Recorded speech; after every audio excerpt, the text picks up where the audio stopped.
क्या वजह होगी कि कोई अपने पार्टनर को बुरी तरीके से जख्मी कर रहा है या मर्डर कर रहा है।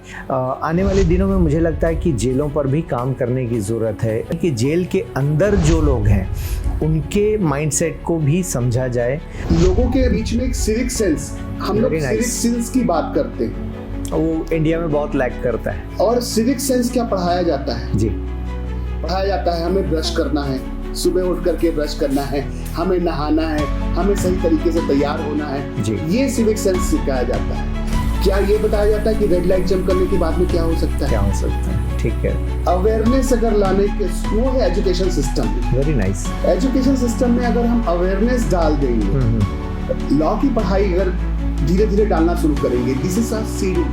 अगर मैं सिग्नल जंप करूंगा मुझे चालान आएगा, I don't jump the signal. ठीक बात है। मुझे मालूम है कि drink and drive is strictly prohibited. अगर मैं पकड़ा जाता हूं तो मुझे चालान गिरेगा। I am aware about it, that's reason I don't do it.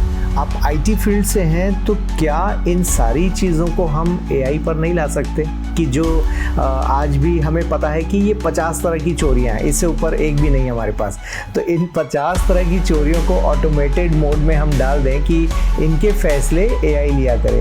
कोई दिन ऐसा पॉसिबल है? आई वुड नॉट रिकमेंड ऐसा होना चाहिए, क्योंकि डिसीजंस में इमोशंस भी जरूरत होती है। तो emotions AI can not have it. Emotions can only one judge can have it. लेकिन हाँ, AI would help you draft the cases, Got it. prepare the replies. बहुत सारी जो प्रोसेस को शॉर्ट हैंड किया जा सकता है with the help of AI. लेकिन अगर ये बोले कि डिसीजंस डायरेक्टली, वहां पे तो ह्यूमन टच की जरूरत है।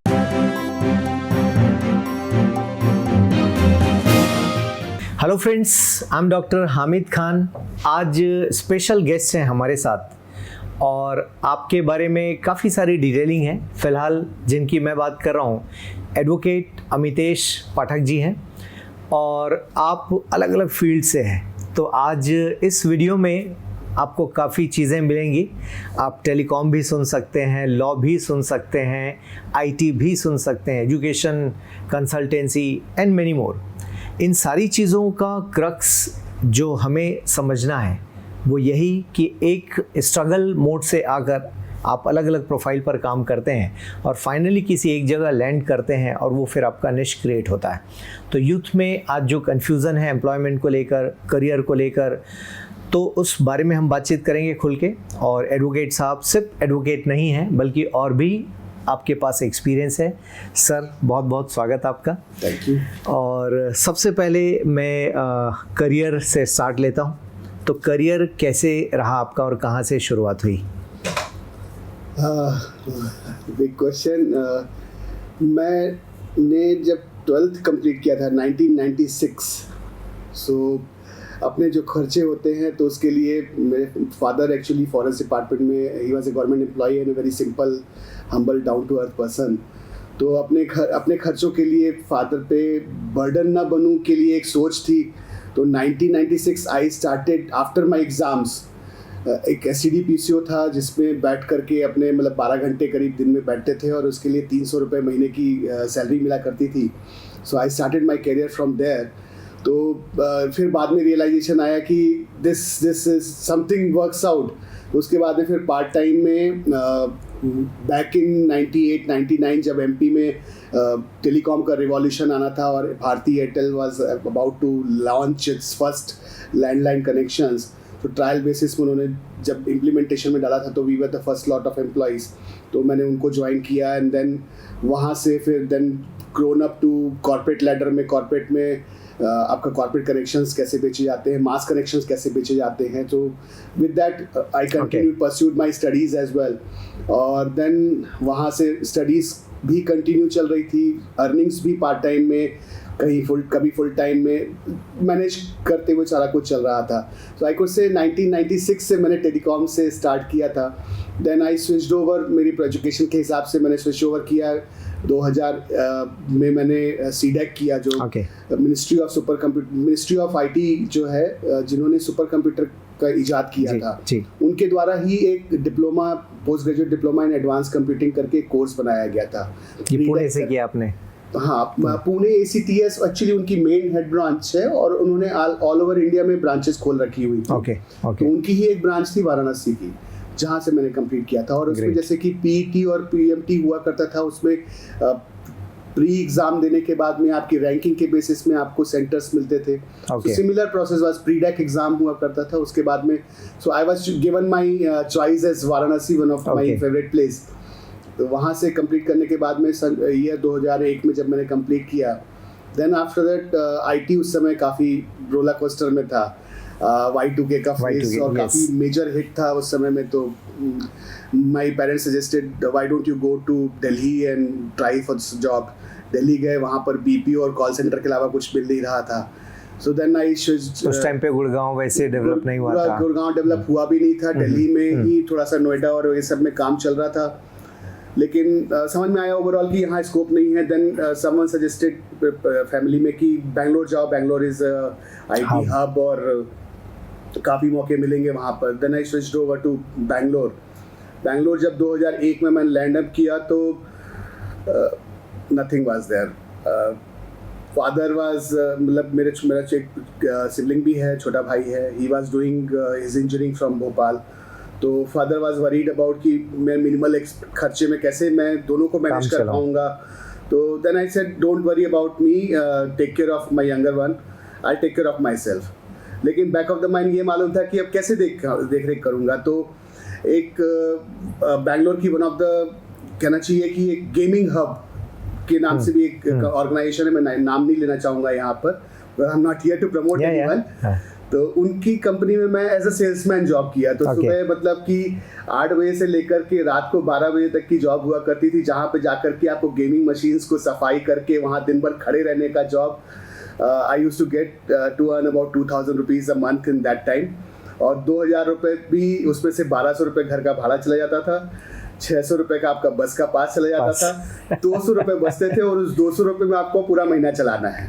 तो 3 महीने तो मुझे अच्छे से याद है कि I lived with 1 banana of eating. तो एक बनाना, एक केला खा करके जो जीना, और उसके बाद में वो कभी भी नॉर्थ और साउथ की ईटिंग कल्चर्स हमारे में डिफरेंसेस होते हैं। कभी भी मैं रोटी पसंद वाला आदमी था और वहाँ पर वो अन्ना सांभर और रसम राइस, कभी कर्ड राइस, ये सब कभी खाए नहीं थे। तो स्लोली आई गॉट अकस्टम्ड, वहाँ पर फ्रेंड्स बनाना शुरू हुए। I happen to meet up a friend in there. उसके बाद उसका पता चला कि उन्होंने भी Y2K में उनके काफ़ी मेजर हिट हुआ था। उनकी एक कंपनी थी, सॉफ्टवेयर कंपनी थी, जो बंद हो चुकी हुई थी। he desired to reopen it and relaunch it, and we met up, and he was also struggling in that time, job ढूंढ रहा था, मैं भी IT में जॉब ढूंढ रहे थे। देन हम दोनों की फ्रेंडशिप हुई तो समवॉट ये हुआ कि चलो एक काम करते हैं, खुद से काम शुरू करते हैं। तो मेजर चैलेंज मेरे पास ये था कि भाई अभी 2000 रुपये जो महीने आ रहे हैं मेरे पास में, वो भी नहीं आएंगे। ठीक बात है। तो मेरा खर्चा कैसे चलेगा। तो ही सजेस्टेड कि डोंट वरी, एक काम करते हैं, मेरी सिस्टर का पेंट हाउस आज हम लोग बोल रहे हैं, ये कल्चर आ गया, लेकिन वो servant quarter, store room type का, एक छत पे टेरेस पे एक छोटा सा 8x6 का कमरा था। उस कमरे के साथ में बाहर में एक टॉयलेट अटैच था। तो वहाँ पर हम लोग, मैं अपना पूरा लगेज ले जाकर डंप किया। मेरा एक कंप्यूटर जो घर में रखा हुआ था उसे मंगवा करके, देन दोनों फ्रेंड्स हम दोनों वहाँ पर बैठ करके दिन भर काम किया करते थे। रात में जब नींद आती तो वहीं के वहीं लाफ्ट में अपने गद्दे रखते थे और वहाँ से गद्दों को निकाल करके अपना सोना। और भूख लगती थी तो सामने में फ्रेंड का घर था, तो कभी ब्रेकफास्ट, तो कभी लंच, तो कभी डिनर, तो कभी 2-2, 3-3 दिन में खाना, एक बार खाना। Somehow that was the struggle we started with, and slowly we started to crack. Since मुझे जो पुराना सेल्स का एक्सपीरियंस, एक्सपोजर था, उस वजह से जो मेरा कॉन्फिडेंस था लोगों को इंटरेक्ट करने का और इंटरेक्शंस जो, तो sales was become one of my forte. So my friend suggested you are good in sales, why don't you get into sales. मैंने कहा हाँ, ट्राई कर सकते हैं। तो हम लोगों ने स्लोली, मैंने सेल्स का चार्ज पकड़ना शुरू किया। And first of my one of the best project, Bangalore के one of the biggest jewellery shop, जिनकी वेबसाइट डेवलपमेंट का काम मैंने उठाया वहाँ पर। तो वो एक कॉन्फिडेंस डेवलप किया कि नहीं, language is not a barrier. अब लैंग्वेज की बारे में बात की है तो मैं शुद्ध सरकारी स्कूलों से पढ़ा हुआ था। जब बैंगलोर गए तो एक साउथ को मैनेज करना थोड़ा सा नहीं, बहुत डिफिकल्ट टास्क था। और जब वो गेमिंग स्टोर में काम किया करते थे तो वहाँ पर एक छोटी सी बच्ची थी, मुझे 4.5 साल की, मुझे अच्छे से याद है। एक बार मुझे वो कमेंट पास कर दी, अंकल आपको इंग्लिश नहीं आती क्या? And believe me, she used to be talking in 4-5 different languages at that time. Great. 4.5 साल की बच्ची Kannada, Tamil, Telugu, Hindi and English 5 languages में जब वो बात करती थी, और वो मतलब मुझसे हिंदी में बात करती थी, बाकी लोगों से इंग्लिश में बात करती थी, और जिससे वो चेहरा देती थी और उस हिसाब से लैंग्वेज में। तो she was the one who made me eye opener कि यार language should not be a criteria, और लैंग्वेज एक ऐसी चीज है कि जिससे लोग कनेक्ट करते हैं। Very nice. तो वहाँ से एक लैंग्वेज सीखने का डिजायर अपने मन में घुसा। तो लोगों को भगवान ने, God has gifted us 2 ears and 1 mouth. So I used to keep my mouth shut, keep here listening people. So thereafter I started to learn languages. Touch wood, with the grace of God, I can fluently talk Kannada now. Wow. Managed to speak in Telugu. Managed to speak Tamil. Managed to speak and read Malayalam. English तो no doubt I'm talking in. Hindi भी है ऐसे, फिर बंगाली, फिर उड़िया, फिर असमसी, फिर Punjabi. so the list started to grow up. जैसे दोस्त बनते गए वैसे सारी चीजें बढ़ती चली गई। So I was talking about career में then we started, हमारी IT कंपनी, मेरा फर्स्ट प्रोजेक्ट क्रैक हुआ। बिलीव मी, वो हम लोग को जो वहाँ से कॉन्फिडेंस आया, हम लोगों ने टीम बिल्टअप करना शुरू की। 2 लोगों से उस टेरेस पे हमारा 6x8 का कमरा जो था, उस जगह को हम लोगों ने पूरा टेरेस रेंट पे लिया। वहाँ पे शेड में हम लोगों ने पूरा एक ऑफिस बनाया। वो छोटा पड़ने लगा, then we rented out the bigger one. नीचे वाला फ्लोर जो था उसको खाली करवा करके हम लोगों ने, क्योंकि वो फ्रेंड की सिस्टर का ही था, तो हम लोग रिक्वेस्ट करते हुए उसको खाली करवाए। Then slowly there was a time when we occupied the whole building. Wow. We had almost around 140 man power working with us. And इतना ही बोल सकते हैं कि मैं अपना खुद का सेल्स टीम देखने से बाद में IAM का बंदा मेरे सबऑर्डिनेट में एज अ GM ज्वाइन काम कर रहा है। तो तब वो सारा सी चीजें हम लोगों ने देखा, but unfortunately it was just we were still on a learning phase, और बहुत सारी चीजें लीगल में क्या क्या चीजें होना चाहिए और कैसे होना चाहिए I never knew. And I could say learning चल रही थी, यंग एज था, तो accounting was one of my forest part. मेरा फोर्टे था सेल्स, मुझे पकड़ में आ गया था कि सेल्स अच्छा फोर्टे है, मैं मैनेजमेंट में अच्छा हूँ, प्रोजेक्ट मैनेजमेंट में अच्छा हूँ, तो उस चीज़ में काम कर रहे थे। जो मेरा पार्टनर था, we lost him in year about 2005। जब 2005 में मैंने अपने पार्टनर को खोया, it was month of January. He was at the age of 31. He passed away due to brain hemorrhage. No one knew why. हम लोग निमेंस से लेकर के सारी बड़े जितने भी हॉस्पिटल से सब जगह में चेकअप करवाए, but no one knew why so happened. All of a sudden, मतलब कि 2 महीने के अंदर में ही सारी चीजें हुई और we lost him. उसके निकलने के बाद में उसके परिवार से, पार्टनर के परिवार से ही, चूंकि he was the signing authority in account, तो वो उसके फैमिली वालों ने इस कॉर्पोरेट का भी अकाउंट उन्होंने टेक ओवर कर लिया, फाइनेंस सारे लीड करना शुरू कर दिए। और फाइनली जो यहाँ पर स्टाफ की सैलरीज ऑन टाइम होना, जो कल्चर और वैल्यूज़ हम लोगों ने डाल के रखे हुए थे, डिसिप्लिन डाल के रखे थे, so finally end of realize हुआ कि I should not be any more the face of this organization. I took a call over the night and said decided, gave him कि भाई आप अपने हिसाब से अपनी जैसा चलाना चाहते हैं चलाइए, आप संभालिए। यहीं तक का हमारा सफ़र था, अब इसके बाद में मैं अपना सफ़रनामा अलग लिखूंगा। Then I quit and then joined एक मल्टीलैंग्वेज ट्रांसलेशन कंपनी थी, जहाँ पर ज्वाइन की, क्योंकि मेरी लैंग्वेजेस पे पकड़ तब तक की काफ़ी सारी आ चुकी हुई थी। तो मल्टीलिंगुअल ट्रांसलेशन उस समय में काफ़ी चलता था, जैसे CIA और ऐसे बड़े बड़े ब्रांड्स जो पूरे विश्व में व्यापार करते थे, तो उनको डॉक्यूमेंटेशंस मल्टीपल लैंग्वेजेस, ये बहुत बड़ा बिजनेस था एक टाइम पर, it was one of the biggest business. तो उसमें मैंने as a branch head join किया था Bangalore, and then I used to take care of the complete south part. Then वहाँ से रियलाइज हुआ कि पैसों की ज़रूरत और marriage was on the cards. So then कि पैसों की जरूरत है तो पैसे वाली इंडस्ट्री कौन सी है? कौन सी? फाइनेंस इंडस्ट्री इज द पैसे वाली इंडस्ट्री, जहाँ पे आप पैसे बना सकते हो, जहाँ पर आपको मनमाने मनचाहे पैसे मिलेंगे. Someone suggested why don't you try your hands in insurance industry? तो चल पड़े उस तरफ में, तो वहाँ से भी इंश्योरेंस इंडस्ट्री में भी. Then you shifted here in No, Raipur. not here. I was there in Bangalore only, and Bangalore में ही मैंने इंश्योरेंस कंपनी में, Okay. मल्टीपल इंश्योरेंस कंपनीज में मल्टीपल रोल में रिस्पॉन्सिबिलिटीज में काम किया. बट जहाँ भी गए तो आई मेड रिकॉर्ड्स. जैसे कि मेरा first assignment, I don't want to take again name of the insurance company, जब मैं वहाँ पर as a sales manager join किया था, within 12 months of time I became pan India #1 sales manager. Wow, great. And my branch was suddenly highlighted because one of the biggest premium we were closed it, and that was a regular premium which people used to think on that time ULIP Yeah. policies चलती Policies, थी. हाँ. लेकिन मैंने endowment plan बेचा था, जो कि Okay. 20 साल का प्लान था और रेगुलर प्रीमियम था, और people were amazed कि ये कैसे हो गया. So मतलब कि I used to look into that part कि need analysis करो, और need analysis if you have identified the need of someone then you can sell. So चूँकि मेरे पास स्टडीज का बैकग्राउंड में sales was my forte, so I was learned it somewhere. 2 प्रकार की सेल्स होती है, या तो पुश सेल्स होती है या तो पुल सेल्स होती है. बिल्कुल ठीक. So I never believed in push sales. I always believed in pull sales. Great. So that was the reason I think thanks to my friends, which those struggle days में मैंने दोस्त बनाए थे, कहीं ना कहीं वो भी काम आए. और सफ़र वहाँ से चलता हुआ I shifted then due to family circumstances. Raipur में 2011 में शिफ्ट हुए. यहाँ भी I took up an assignment in an insurance company. करीब 2 साल करीब काम किए. करने के बाद में रियलाइज हुआ कि नहीं यार, इनफ इज इनफ, अब जॉब नहीं हो सकता, अब शायद अब अपना कुछ करने का समय आ गया है. Time has taught us many things.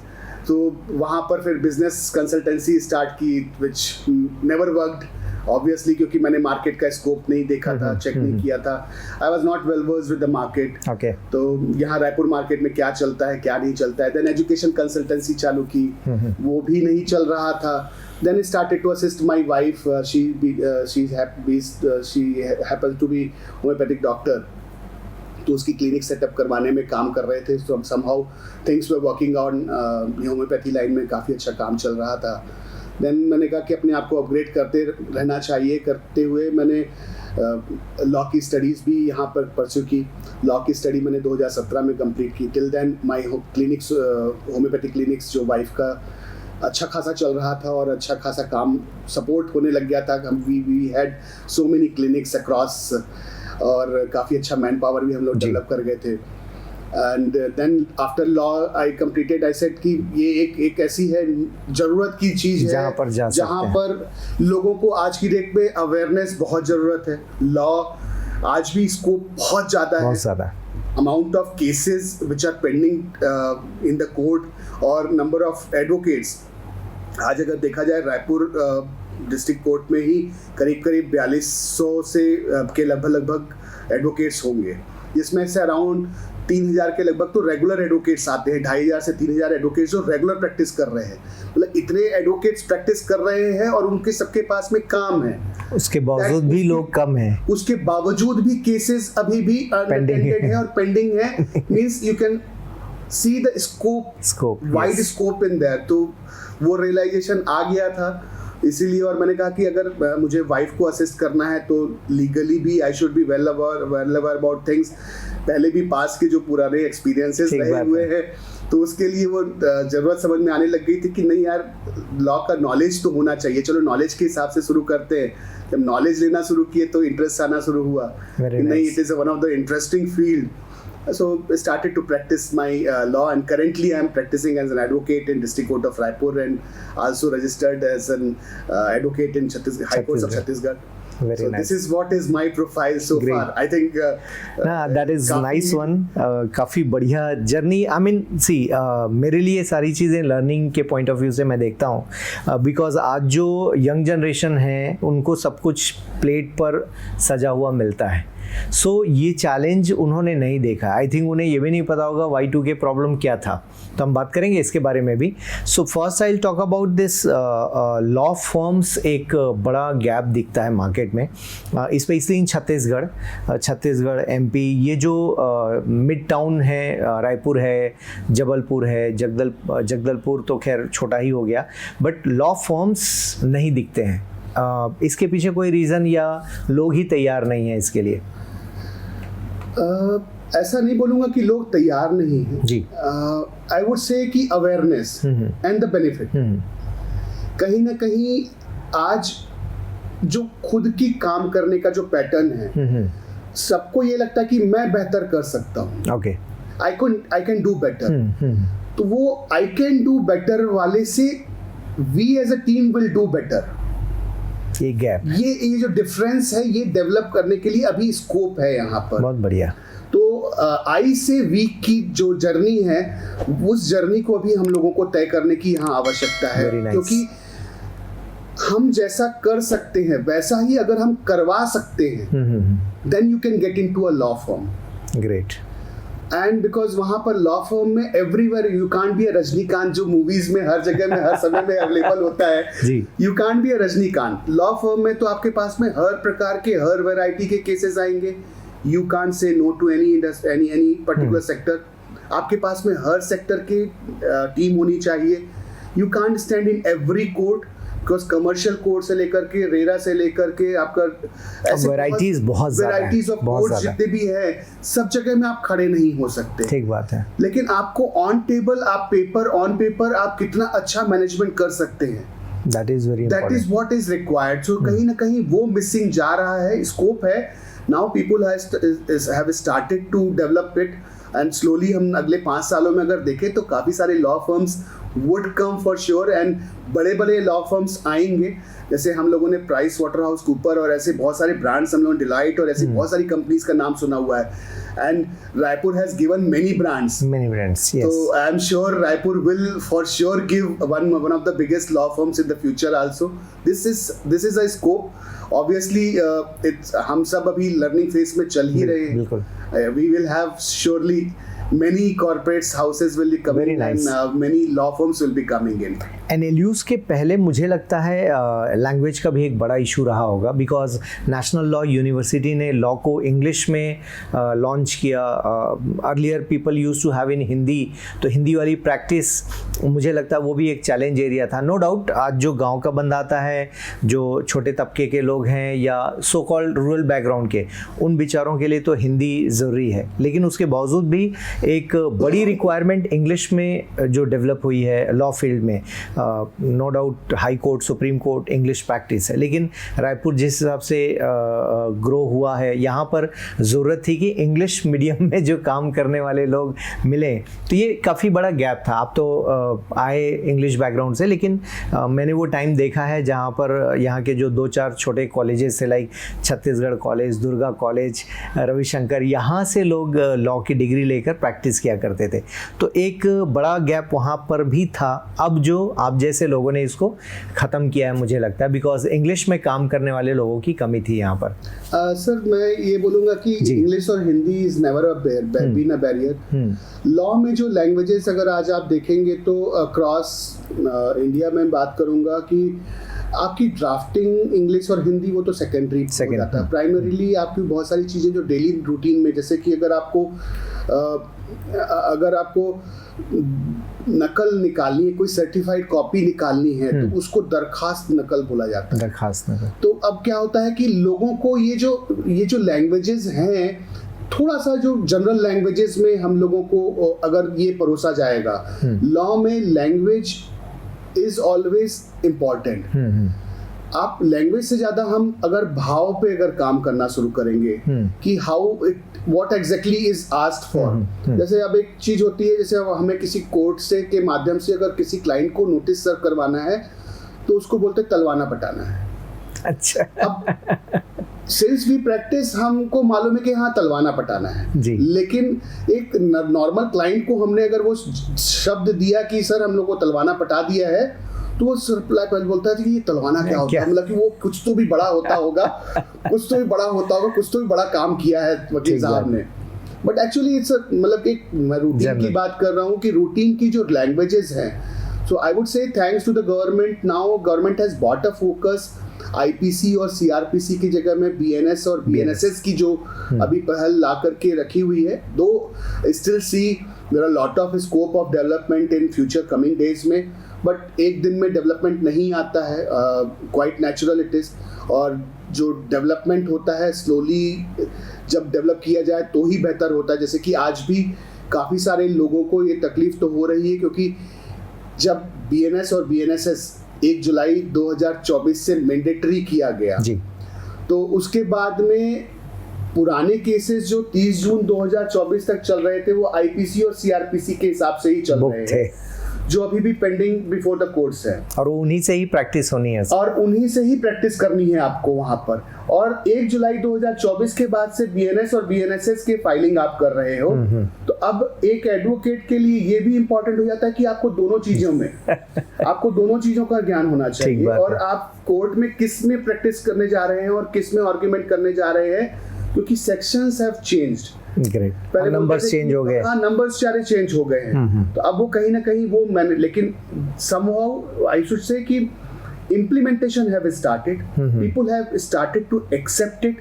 और acceptability आने के साथ में जब acceptability आना शुरू हुई है, over a period of time it's a slow process, but yes it has to be slow only, because एक दिन में corrections नहीं लाए जा सकते, बड़े सुधार नहीं लाए जा सकते, but there is a huge wide scope in law stream। मैं 2 दिन पहले गृह मंत्री साहब जयपुर में एड्रेस कर रहे थे, तो मैं सुन रहा था कि बीएनएस पर बात हो रही थी कि कितनी गुड प्रैक्टिसेस, कितने सारे चैलेंजेस, तो मुझे लगता है लोगों ने बहुत जल्दी से एक्सेप्ट किया है, अडेप्ट किया है। एक और जो डिस्कशन मिलता है लॉ फील्ड में ही, लैंग्वेज में उर्दू के शब्दों की डोमिनेंस ही, हालांकि ठीक है कोई एक तबका है जो इन सब चीज़ों से, उर्दू हिंदी से परेशानी उनको होती होगी, लेकिन मुझे लगता है एक डोमिनेंस था। आज भी पुलिस जब काम करती है अपने एफआईआर, तो उनमें उर्दू शब्दों का ज़्यादा इस्तेमाल होता है, तो ये भी एक बात उठी कि हिंदी शब्द या फिर संस्कृत बेस्ड शब्दों का इस्तेमाल हो। इस पर क्या रहा मामला? सर मैं आई वुड नॉट से कि उर्दू, हिंदी और संस्कृत, आई वुड से कि लैंग्वेज वो होना चाहिए कि जो एक आम नागरिक को बोलचाल की जो भाषा होती है, अब जब हम लोग बोलचाल की भाषा में जाते हैं, तो वहां पर हम ये नहीं ध्यान देते कि हम उर्दू के कितने शब्दों का इस्तेमाल किए, या हिंदी इंग्लिश का कितना इस्तेमाल किए, या हिंदी का कितना इस्तेमाल किए, संस्कृत का कितना इस्तेमाल किए। ठीक बात है। We should not go specific about any barrier of the language, we should make it to that general language जो कि which is understood by a general public. क्योंकि अगर आज एक एफआईआर अगर आप उठा करके पढ़ेंगे तो 90% लोग उसको समझ ही नहीं पाते। ठीक बात है।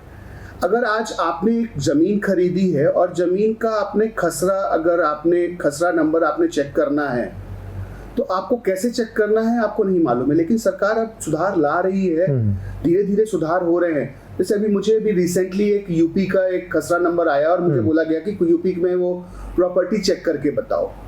Since I am an advocate, I am practicing, so I know what would be called in there. अब जैसे वहाँ पर बीघा में चलता है, यहाँ पर हम लोग एकड़ में बात करते हैं, या फिर हम लोग स्क्वायर फीट में या स्क्वायर मीटर में बात करते हैं। वहाँ पर आपका जैसे यहाँ पर खसरा बोलते हैं, वहाँ गट बोलते हैं। तो अब क्या डिफरेंसेस, इस तरीके से बहुत सारी चीजें, तो हम लोग चलिए ठीक है हम लोग प्रैक्टिस में हैं, लेकिन एक जनरल टर्मिनोलॉजी में अगर देखा जाए, अगर आज एक कोई बंदा छत्तीसगढ़ में रह रहा है और उसकी जमीन यूपी में है और he wants to read out those documents, those should be in a general language. Very nice. So not a Urdu specific or Hindi specific or Sanskrit specific. It should be a general, which is to be understood by a general public. That's what has यही purpose भी था ministry of law affairs का, मुझे लगता है, जो law को अब आसान, क्योंकि जब न्याय को पहुंचाना है तो पहले भाषा में ही न्याय हो जाए, ये एक बड़ी चुनौती थी जो मुझे लगता है। तो बीएनएस में स्टिल कुछ चैलेंजेस हैं जो एडवोकेट आप जैसे लोग फेस करते हैं, या फिर कोई ऐसी चीज़ जो वाकई परेशान कर रही हो? सर परेशानियां तो देखिए, अगर परेशानियों पे ध्यान देंगे तो परेशानियां इतनी है कि आप परेशानियों में ही अटक करके रह जाएंगे। हमें समाधान पे काम करना होता है। As an advocate we should better look into solutions, what is the solution, because हमारा क्लाइंट हमारे पास में अपनी तकलीफें लेकर के आता है, अपनी तकलीफें छोड़ करके जाता है, और उससे ये उम्मीद होती है हमसे कि हम उसे समाधान देंगे। और अगर हम भी उसमें समस्या ढूंढना शुरू कर देंगे तो हमारे क्लाइंट को हम समाधान कैसे देंगे? ठीक बात है। So end of all there will be problem always, because nothing is so called perfect. Even when the God has taken birth in the world, this human being, as a human being, they also might have committed some mistakes. I'm saying might have. Yeah. I don't know. I'm not a person to judge them.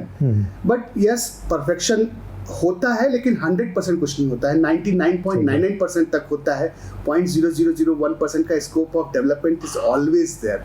So I would say not to focus on the problems, rather the focus on the solution which is under your control.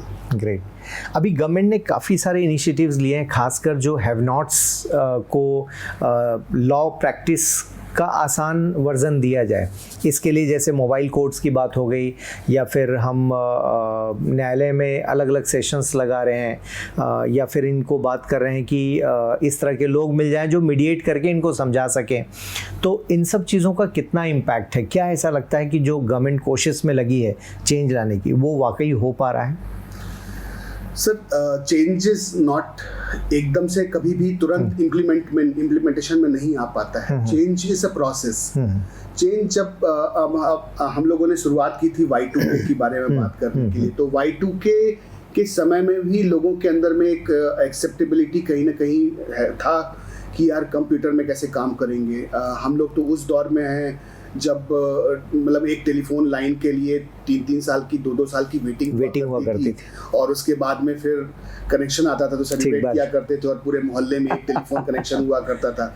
आज एक normal व्यक्ति के पास में भी देखा जाए तो 2 SIM तो कम से कम होंगे. बिल्कुल. तो change is been a part of a process, और कहीं ना कहीं ये धीरे धीरे स्लो एंड स्टडी इसमें एक दिन मतलब कहना चाहिए कि दशरथ मांझी जी की हमने बात सुनी हुई है, जिन्होंने पूरा पहाड़ खोदा. वो एक दिन में तो नहीं खोदा. ठीक बात है.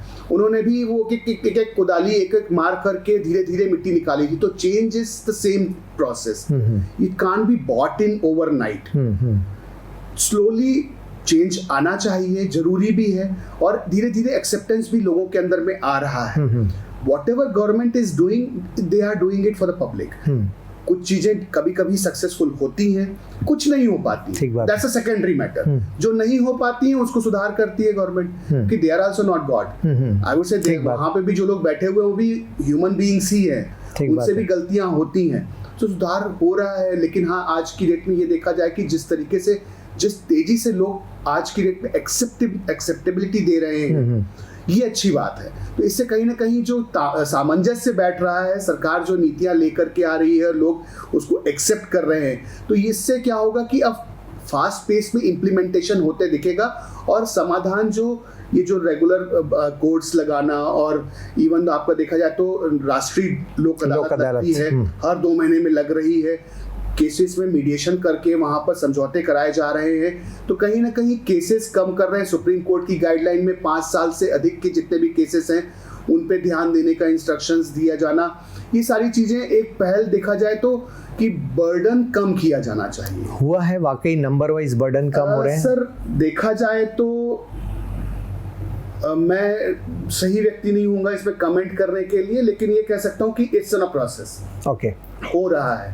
Specially if I say about लोक अदालत, तो लोक अदालत का इम्पैक्ट न्यूज़पेपर में काफ़ी दिखता है कि काफ़ी नंबर्स ऑफ लैक्स में केसेस हमने ख़त्म किया.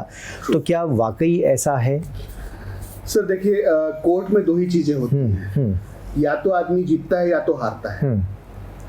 लोक अदालत में क्या होता है, वो हर हाल में दोनों पक्ष जीत करके जाता है. ठीक बात है. सो एंड ऑफ ऑल अगर देखा जाए तो लोक अदालत इज अ गुड ऑप्शन, क्योंकि लड़ाई इज नॉट अ सोल्यूशन. लड़ाई कभी भी किसी समस्या का समाधान नहीं हो सकता. बिल्कुल बिल्कुल. तो जब अगर समाधान पे अगर काम करना है तो दोनों अगर एक टेबल में बैठ करके मध्यस्थता कराई जाए, और मध्यस्थता कराने वाला अगर समझदारी से अगर मध्यस्थता करा रहा है, तो ऑब्वियस सी बात है, it's a win win situation for both. लोक अदालत को यदि समझाना हो बिल्कुल लेमैन लैंग्वेज में, तो कैसे लोक अदालत काम करते हैं, लोगों को लोक अदालत में कैसे जाना होता है, क्योंकि आज भी जब तक लोगों को केस में सामना ना करना पड़े तब तक लोक अदालत का सामना नहीं करते हैं। तो थोड़ा हम समझना चाहेंगे कि लोक अदालत एग्जैक्टली काम कैसे करते हैं और इसका प्रोसेस क्या है। किसी को लोक अदालत के थ्रू जाना है, देन व्हाट इज देयर? पहली बात तो है, दो चीजें आपने यहाँ पे पूछी है कि किसी को अगर लोक अदालत के माध्यम से जाना है तो उसकी क्या प्रोसेस है और लोक अदालत की क्या प्रोसेस है। ठीक है। इन जनरल जब मैं बात करूंगा कि लोक अदालत की जो प्रोसेस के बारे में बात करेंगे कि जज, सिटिंग जज, जब उनको ये लगता है कि इसमें समझौते का एक स्कोप है, एक प्रयास किया जाना चाहिए, तो प्रयास किए जाने के लिए वो एक जो भी नेक्स्ट डेट होती है राष्ट्रीय लोक अदालत की, उस डेट में पेशी रखते हैं। उसके लिए दोनों पक्षकारों को इत्तला किया जाता है, इन्फॉर्म किया जाता है। इन्फॉर्म करने के बाद में दोनों पक्षकार अगर उपस्थित हो गए तो वहां बैठ करके दोनों पक्षकारों को पहले सुना जाता है। Okay.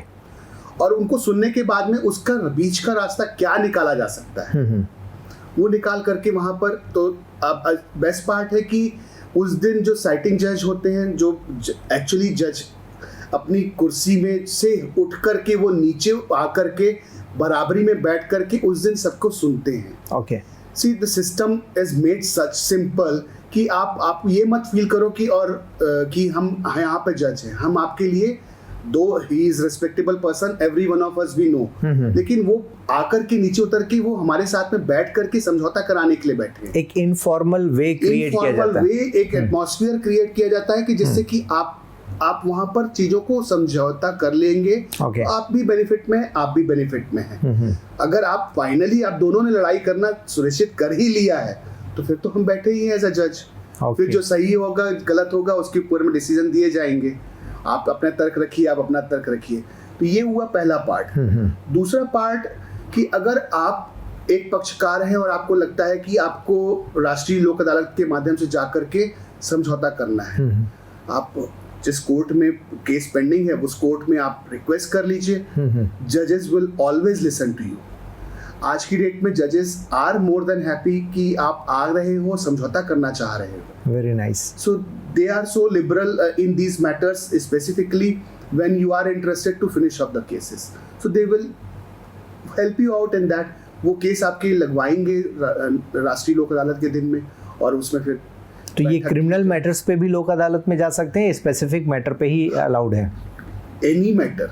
Okay, any matter. Suppose कोई मर्डर है, अब वो चाहता है इज जो ऐसे जो क्राइम है जिनमें की सजा मिलना है और बहुत बड़ी सजाएं होती हैं, वहाँ की बात नहीं। वहाँ पर तो फिर बयान दे करके अगर कोई सब कॉम्प्रोमाइज करना चाहता है, कोई अगर विड्रॉ करना चाहता है तो वो टोटल डिफरेंट प्रोसेस हो जाता है। ओके।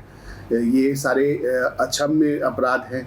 जो क्षम्य अपराध और अक्षम्य अपराधों की कैटेगरी के बारे में बात करेंगे तो जो क्षम्य अपराध हैं उनके बारे में हम लोग बात कर सकते हैं कि यहाँ पर राष्ट्रीय लोक अदालत बैठती है। ओके। अक्षम्य के लिए तो फिर न्यायालय ही डिसीजन लेता है। वहाँ पर तो आज की डेट में आप देखेंगे कि कानून की जो देवी में पहले अंधा कानून बोला जाता था, अब आजकल वैसा नहीं है। अब तो पट्टी भी हट गई है, तो अब वो सारी चीजें देखती, सुनती है, समझती है और उसके बाद में निर्णय देती है।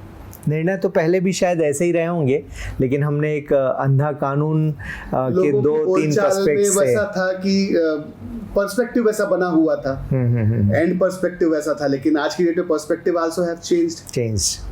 पट्टी हटाकर भी हमने एक बड़ा मैसेज दिया। जी हाँ जी। तो इसका मतलब ये हुआ कि लोक अदालत एक तरह से इजी प्रोसेस है, फॉर्मेलिटीज़ को ख़त्म करके इनफॉर्मल वे में केसेस को सॉल्व किया, दोनों पक्षों को सामने कर दिया जाता है, यदि इसका क्रक्स हम समझे तो। ओके। तो डेफिनेटली नंबर कुछ कम होते हुए दिखते होंगे, ऐसा मुझे लगता है रिकॉर्ड्स में। कुछ कम होते हैं सर, ऑब्वियस सी बात है। आज कोर्ट में एक कोर्ट में अगर आप जाएंगे, जेएमएफसी कोर्ट में अगर जाएंगे तो 150 से 200 केसेस पर डे के पेंडिंग केसेस। एक जज के लिए 150 से 200 केसेस पढ़ करके आना और बैठ करके सुनना, it's a difficult task, obvious quite a difficult task. और सारे के सारे 150 और 200 क्लाइंट अगर वहां पहुंच जाए और 150-200 क्लाइंट के 150-200 वकील पहुंच जाए, and everyone has to be handled by one single जज, you can understand how difficult he or she is into. Yes, really. और सबको रिलीफ चाहिए, ठीक बात। everyone need a relief. तो आप कहीं ना कहीं इन सब जब केसेस जो समझौते में ख़त्म किए जा सकते हैं या हो सकते हैं वो ख़त्म हो रहे हैं, तो ऑब्वियस सी बात है एक ईज आएगा, तो जिसमें एक्चुअल में नीड ज़रूरत है फोकस करने की, फोकस वहाँ पर आएगा एक्चुअली, जहाँ वास्तव में लड़ाई होना चाहिए और लड़ाई होकर के दोनों पक्षकारों को अपना पक्ष रखने का मौका मिलना चाहिए, एटलीस्ट फोकस वहाँ पर आएगा। आप आईटी फील्ड से हैं, तो क्या इन सारी चीज़ों को हम एआई पर नहीं ला सकते कि जो आज भी हमें पता है कि ये 50 तरह की चोरियां हैं, इससे ऊपर एक भी नहीं है हमारे पास, तो इन 50 तरह की चोरियों को ऑटोमेटेड मोड में हम डाल दें कि इनके फैसले एआई लिया करे, कोई दिन ऐसा पॉसिबल है? सर नहीं सर, ये आई वुड नॉट रिकमेंड ऐसा होना चाहिए।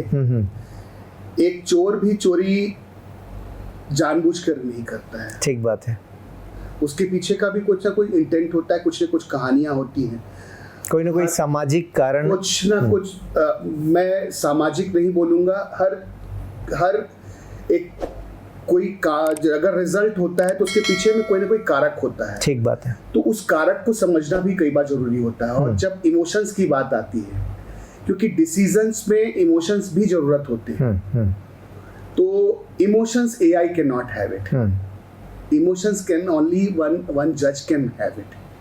तो इसलिए decisions I don't think so will happen by the AI, लेकिन हाँ AI would help you draft the cases, got it, prepare the replies, बहुत सारी जो प्रोसेस को शॉर्ट हैंड किया जा सकता है with the help of AI. लेकिन अगर ये बोले कि डिसीजंस डायरेक्टली, वहां पर तो ह्यूमन टच की जरूरत है, क्योंकि कभी कभी परिस्थितियां, किसकी क्या परिस्थिति है आप नहीं कह सकते हैं, उसे हम फिक्स नहीं कर सकते, उसको आप सेट नहीं कर सकते। आप कोई भी सर्कमटेंशियल, वहां पर क्या सर्कमटेंसेस थे, क्या सिचुएशन थी, उसको तो सुनने और समझने के बाद में ही निर्णय देना बेहतर होगा। रेदर वो एक फीड कर दिया हमने कि अगर इसने मर्डर किया है तो इतने साल की सजा दे दो, या कोई एक टाइम ऐसा भी आएगा, एआई तो अभी प्रोग्रेसिव मोड में है, कि हम उस लेवल पर उसको फीड कर पाएँ कि दीज आर दी कंडीशंस, क्योंकि मुझे लगता है कि कई सौ सालों के केसेस हमारे पास हैं, लिखे हुए हैं, उनके डिसीजंस भी लिखे हुए हैं, तो एआई में इतनी कैपेसिटी तो होगी, उसको इस लेवल पर डेवलप किया जा सकता है कि वो सारी चीज़ों को रीड करके एनालिसिस कर ले, और इस तरह के केसेस में मिनिमम 50% का जजमेंट तो वो सुना ही सकता होगा। कोई एक टाइम ऐसा आएगा? आई विश सो, बिकॉज आपने जैसा बोला कि पिछले कई सालों के जो स्टडीज हैं, those studies are kept in a books, yes, not online. सभी चीजें ऑनलाइन, अभी ऑनलाइन का कल्चर तो 2001 के बाद से और अब 2006 से थोड़ा काफी ज्यादा, काफी बढ़ा है। उसके पहले के जो चीजें थी, रिकॉर्ड्स जितने भी हैं, those are not online, available online. तो वो जब तक के ऑनलाइन में नहीं जाएंगे तब तक कि ये पॉसिबल हो पाना थोड़ा सा डिफिकल्ट है। कोई तो होगा जो तैयारी कर रहा होगा इन चीजों की, बिकॉज़ हम यहाँ बैठ के, I don't know if someone is doing so, it's really good effort. We should appreciate that kind of effort, but still वहाँ पर भी ह्यूमन टच की रिक्वायरमेंट तो रहेगी, होगी definitely. So whatever the decisions AI, अगर हम लोग ऐसा इम्प्लीमेंटेशन में लाते हैं कि AI डिसीजंस ले, उसको भी it should be verified by a human being, that would be suggestible. Okay, हाँ, मतलब कुछ एरियाज़ हैं जो मुझे लगता है कि लीगल एस्पेक्ट्स में भी चीज़ें लगभग रिपीटेटिव चीज़ें होती हैं। इमोशनल साइड से भी देखें तो वो सोशल एंगल, पर्सनल एंगल, लगभग वो ऐसा लगता है कि हाँ सब एक जैसे ही केसेस हैं। तो मुझे लगता है कहीं पर जाकर, क्योंकि ह्यूमनली इतने सारे केसेस को एवरीडे रिजॉल्व करना, या तो हम जजेस की संख्या मल्टीप्लाई कर दें, हम ढेर सारे कोर्ट्स मतलब पैरेलली बैठा दें कि डिस्ट्रिक्ट जज ही करीब 100 जजेस हों और पैरेलल सारे रूम में वो केसेस चल रहे हों, तब तो मुझे लगता है कि प्रोबेबली कि हम सॉल्व कर सकते हैं। जिस हिसाब से 5 करोड़ यदि हम काउंट करें, 3 to 5 करोड़ जो कहा जाता है कि केसेस पेंडिंग है, तो ह्यूमनली उनको तो सॉल्व करना बहुत, क्योंकि अब जब हम ह्यूमन राइट्स पर जाएं, अभी रिसेंटली कोर्ट ने कहा कि ऐसे लोग भी अंदर बंद हैं जिनका पता ही नहीं है कि उनके साथ क्या हुआ, 5 साल, 10 साल, 20 साल, 15 साल। तो इनके साथ तो फिर वो एआई वाला ही मैटर बढ़िया रहेगा कि निकालो इस तरह के केसेस की कौन कौन है बिना पनिशमेंट के अंदर है, क्योंकि आज तो रिकॉर्ड में भी लोगों को मुझे लगता है कि बहुत दिक्कतें आती होंगी ये देखने में कि कौन सा बंदा किस लिए। नो डाउट फिजिकल रिकॉर्ड्स हैं, लेकिन कोई एक टाइम ऐसा आएगा जब सारे रिकॉर्ड्स हम ऑनलाइन कर दें और ये समझ में आए कि ये बंदा कब से बंद पड़ा है बिना सुनवाई के।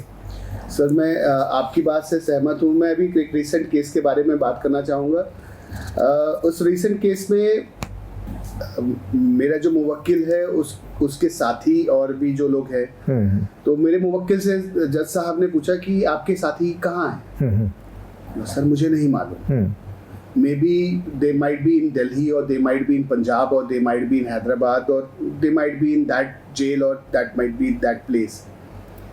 तो जैसा बोले कि पता करके आओ। सर मैं कैसे पता करूंगा, मेरे मुवक्किल जब आप तक कि मैं कैसे पता करूंगा sir. I won't be able to manage to get those answer. So देखा जाए कि आज कौन सी जेल में कितने अपराधी बंद हैं और किस केस में बंद हैं।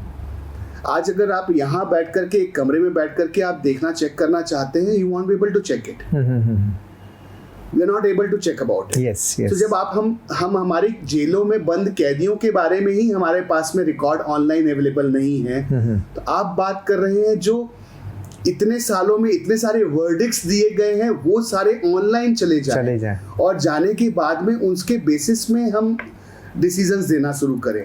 So I think it would take time.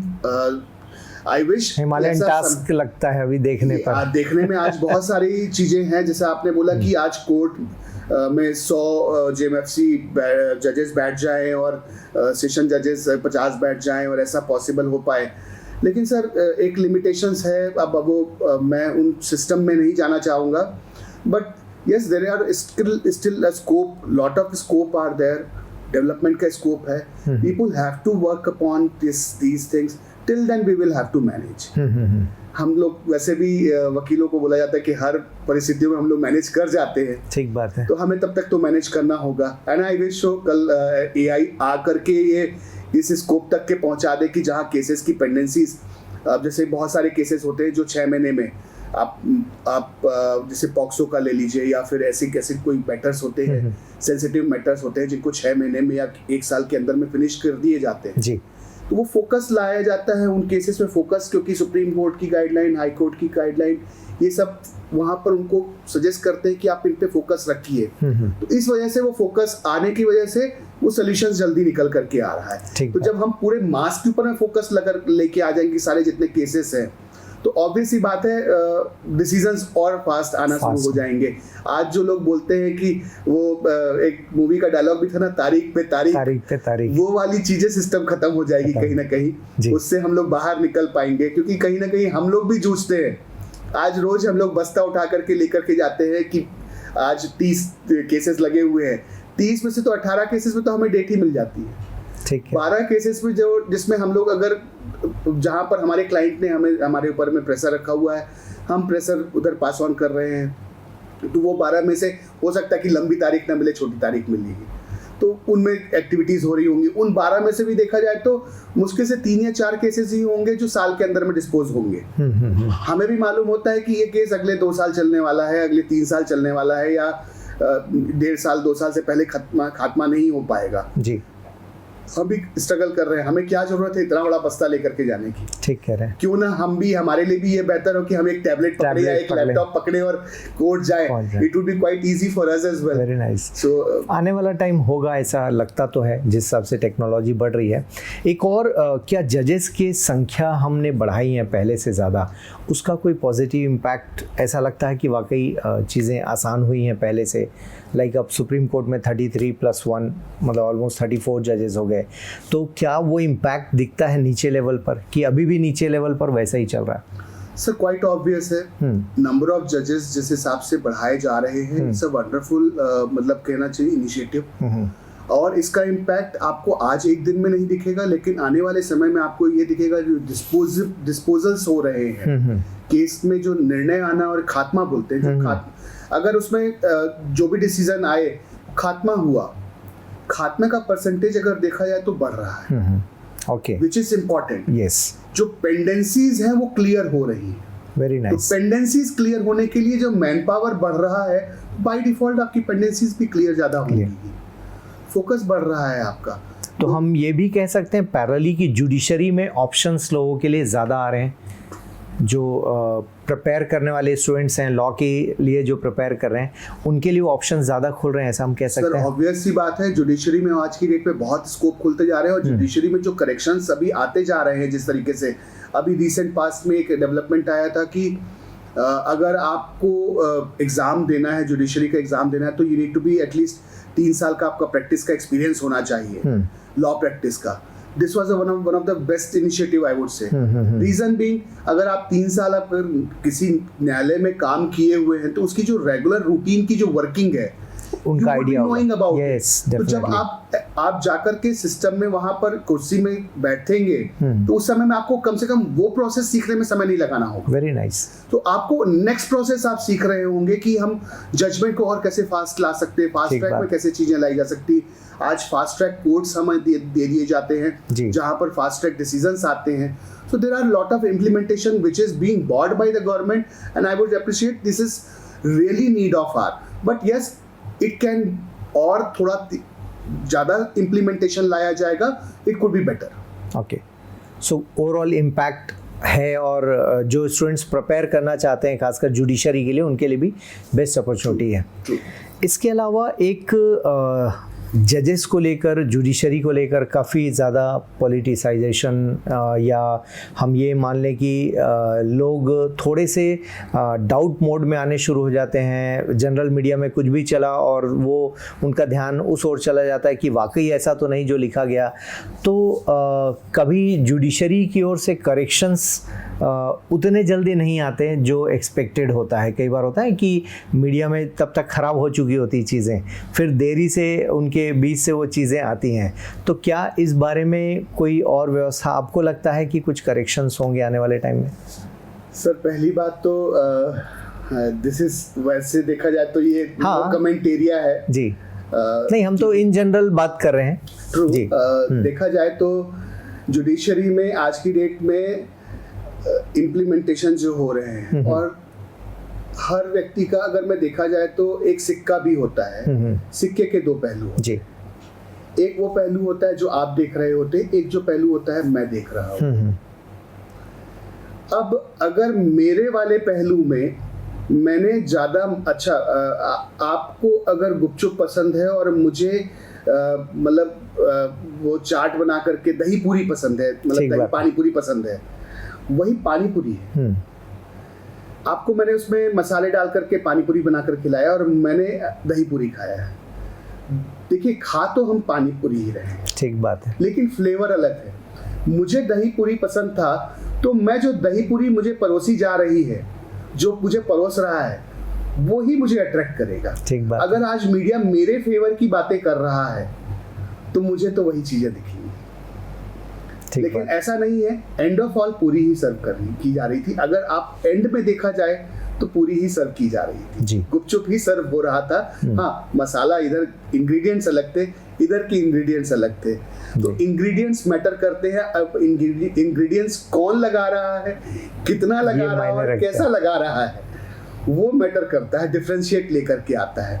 तो शायद जुडिशरी में जो लोग हैं आज की डेट में, वो इंग्रेडिएंट्स लगाने के उनके पास में समय नहीं। एकदम फैक्चुअल्स में बात किया जाए, आज वो ओवरबर्डन्ड है, ओवरलोडेड है।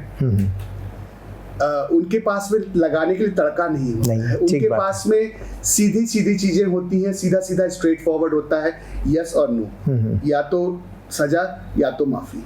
ठीक बात है, वो वही देंगे। लेकिन अब एक सिस्टम में वो लोग भी हैं जिनके पास में, जिनका ये काम ही है मसाला सर्व करना। ठीक बात है। तो अब ये भी गलत नहीं कर रहे हैं, वो भी गलत नहीं कर रहे हैं। I would say both of them are the right, because ये सिक्के के दो पहलू।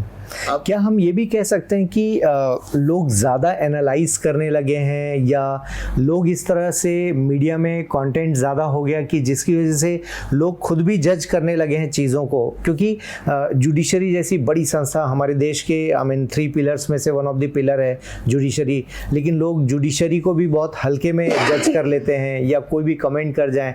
No doubt contempt of court अपनी जगह काम करता है, लेकिन उसके बावजूद भी एक जनरल परसेप्शन लोगों ने बना लिया है कि यहाँ करप्शन हो रहा है, यहाँ नहीं हो रहा है, ये गलत है, ये सही है। ये कुछ ज़्यादा दिखने लगा है, ऐसा लगता है। सर मैं इस बात से असहमत नहीं हूँ कि आज की डेट पे कोई भी जुडिशरी सिस्टम के बारे में कुछ भी बोल सकता है। देखिए, बोलने का अधिकार सबको बराबर का मिला। ठीक बात है। हमारे बोलने से वो बात सही होगी ये कोई गारंटी नहीं है। ठीक बात है। अगर कोई कुछ बोल रहा है तो बोलने से फर्क नहीं पड़ना चाहिए, और बोलने का अधिकार तो वैसे भी सभी को बराबर का मिला हुआ है। जो जितना बोलना चाहता है बोल ले, लेकिन हाँ, जुडिशियल सिस्टम के ऊपर में जो उंगलियां उठाने का अधिकार आज लोग लेना शुरू किए हैं, कहीं ना कहीं हमें उसके बारे में सोचना चाहिए जी।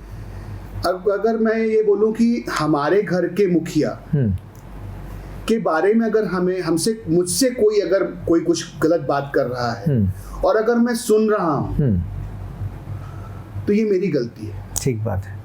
ये मेरा काम है कि मेरे मुखिया के बारे में गलत मत बोलो, मुझे रोकना चाहिए। ठीक बात है। आज जो लोग सुन रहे हैं और जिनको गलत लग रहा है, उन्हें खड़े होने की आवश्यकता है कि भाई आप इस सिस्टम के बारे में गलत ना बोलें, क्योंकि वो जो प्रोटोकॉल्स और सिस्टम बनाए गए थे, एक डेकोरम बनाया गया था। आज भी मतलब देखा जाए तो हम लोग ऑनरेबल सुप्रीम कोर्ट बोलते हैं। ठीक बात है।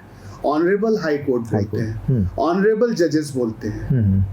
अब वो ऑनरेबल जजेस केवल हमारी कथनी नहीं होनी चाहिए। ठीक बात है। इट शुड बी करनी।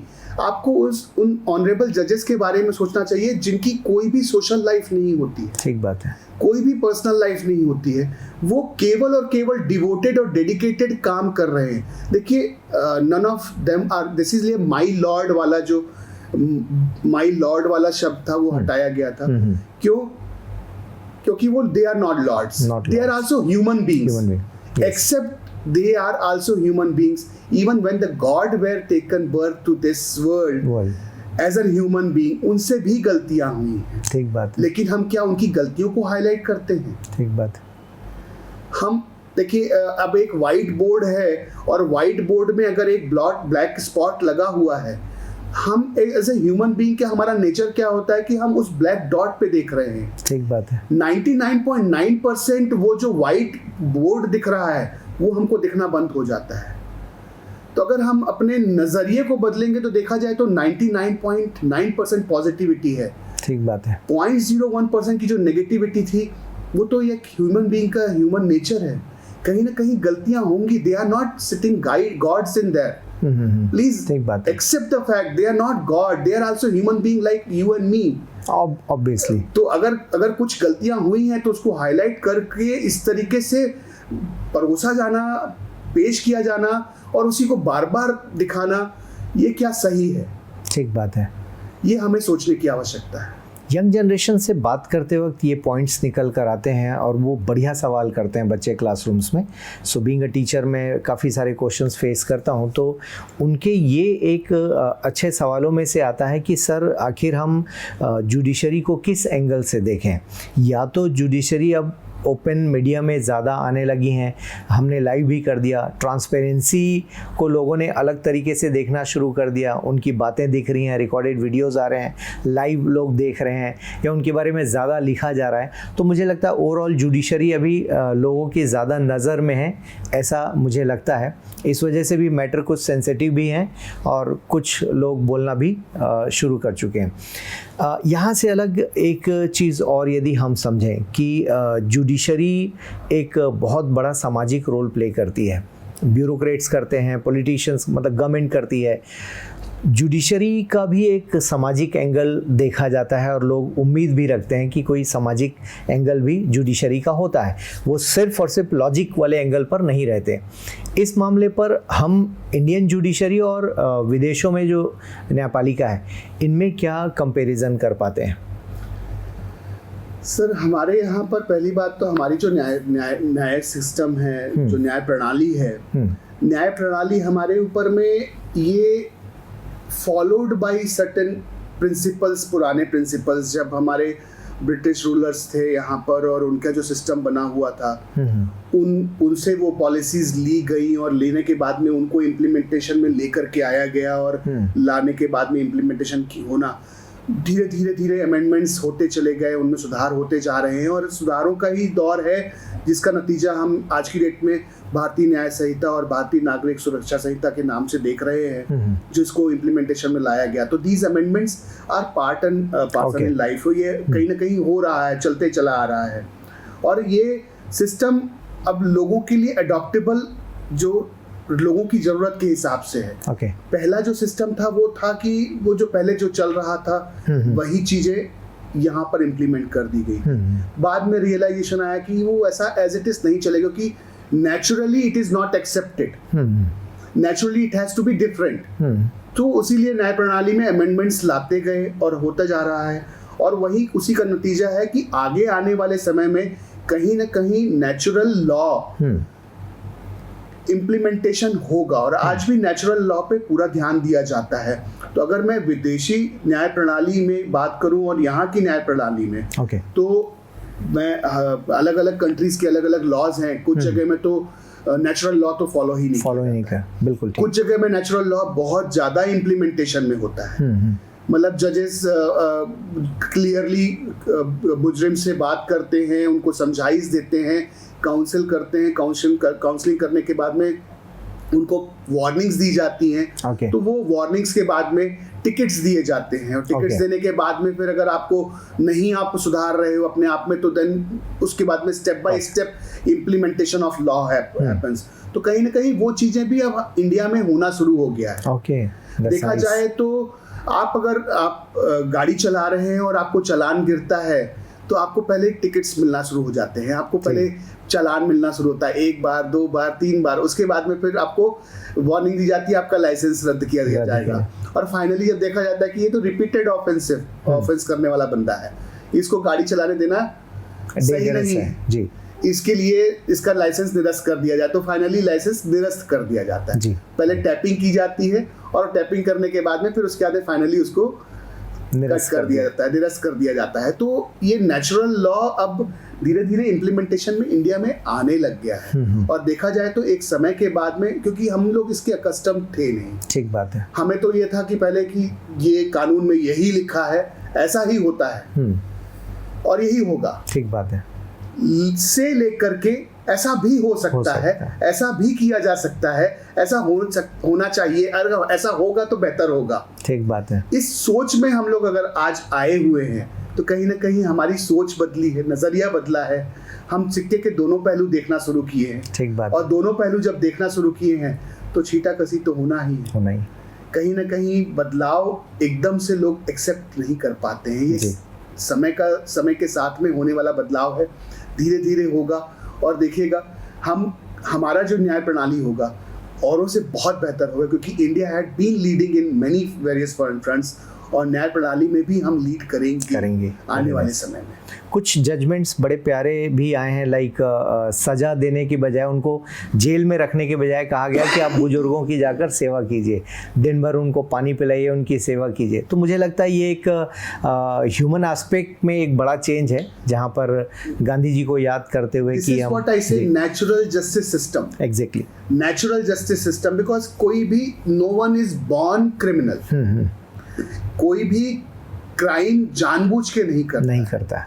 There are always circumstances, situations, वहाँ पर क्राइम कमिट होता है जी। तो वहाँ पर नेचुरल लॉ अगर इम्प्लीमेंट किया जाए तो that's where we talk about emotions और उन इमोशंस को समझने के लिए वहाँ पर एक जस्टिस या जज की आवश्यकता होती है जी। अगर हम लोग प्रीवियस हमारी बातों में अगर बात करें कि AI, तो AI will not have emotions, ठीक बात है। they cannot implement with any decisions with the emotions.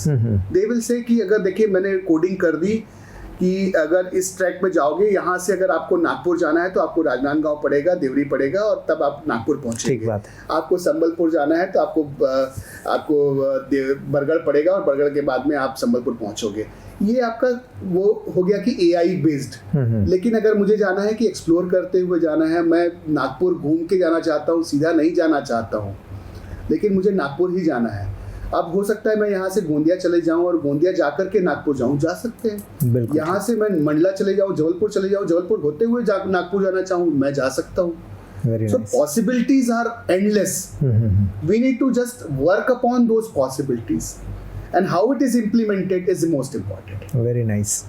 सो एक जो मेजर रिफॉर्म है, बिहेवियरल रिफॉर्म्स कह सकते हैं हम, या फिर ह्यूमन टच वाला जो एस्पेक्ट है, आने वाले दिनों में मुझे लगता है कि जेलों पर भी काम करने की ज़रूरत है। जो वहाँ पर लोग हैं उनके माइंडसेट को समझ के, हालांकि इतना टाइम हमारे सिस्टम के पास नहीं है, बट मुझे लगता है कुछ NGOs हैं, कुछ ऑर्गेनाइजेशंस हैं जो इस तरह से काम कर रही हैं कि जेल के अंदर जो लोग हैं उनके माइंडसेट को भी समझा जाए।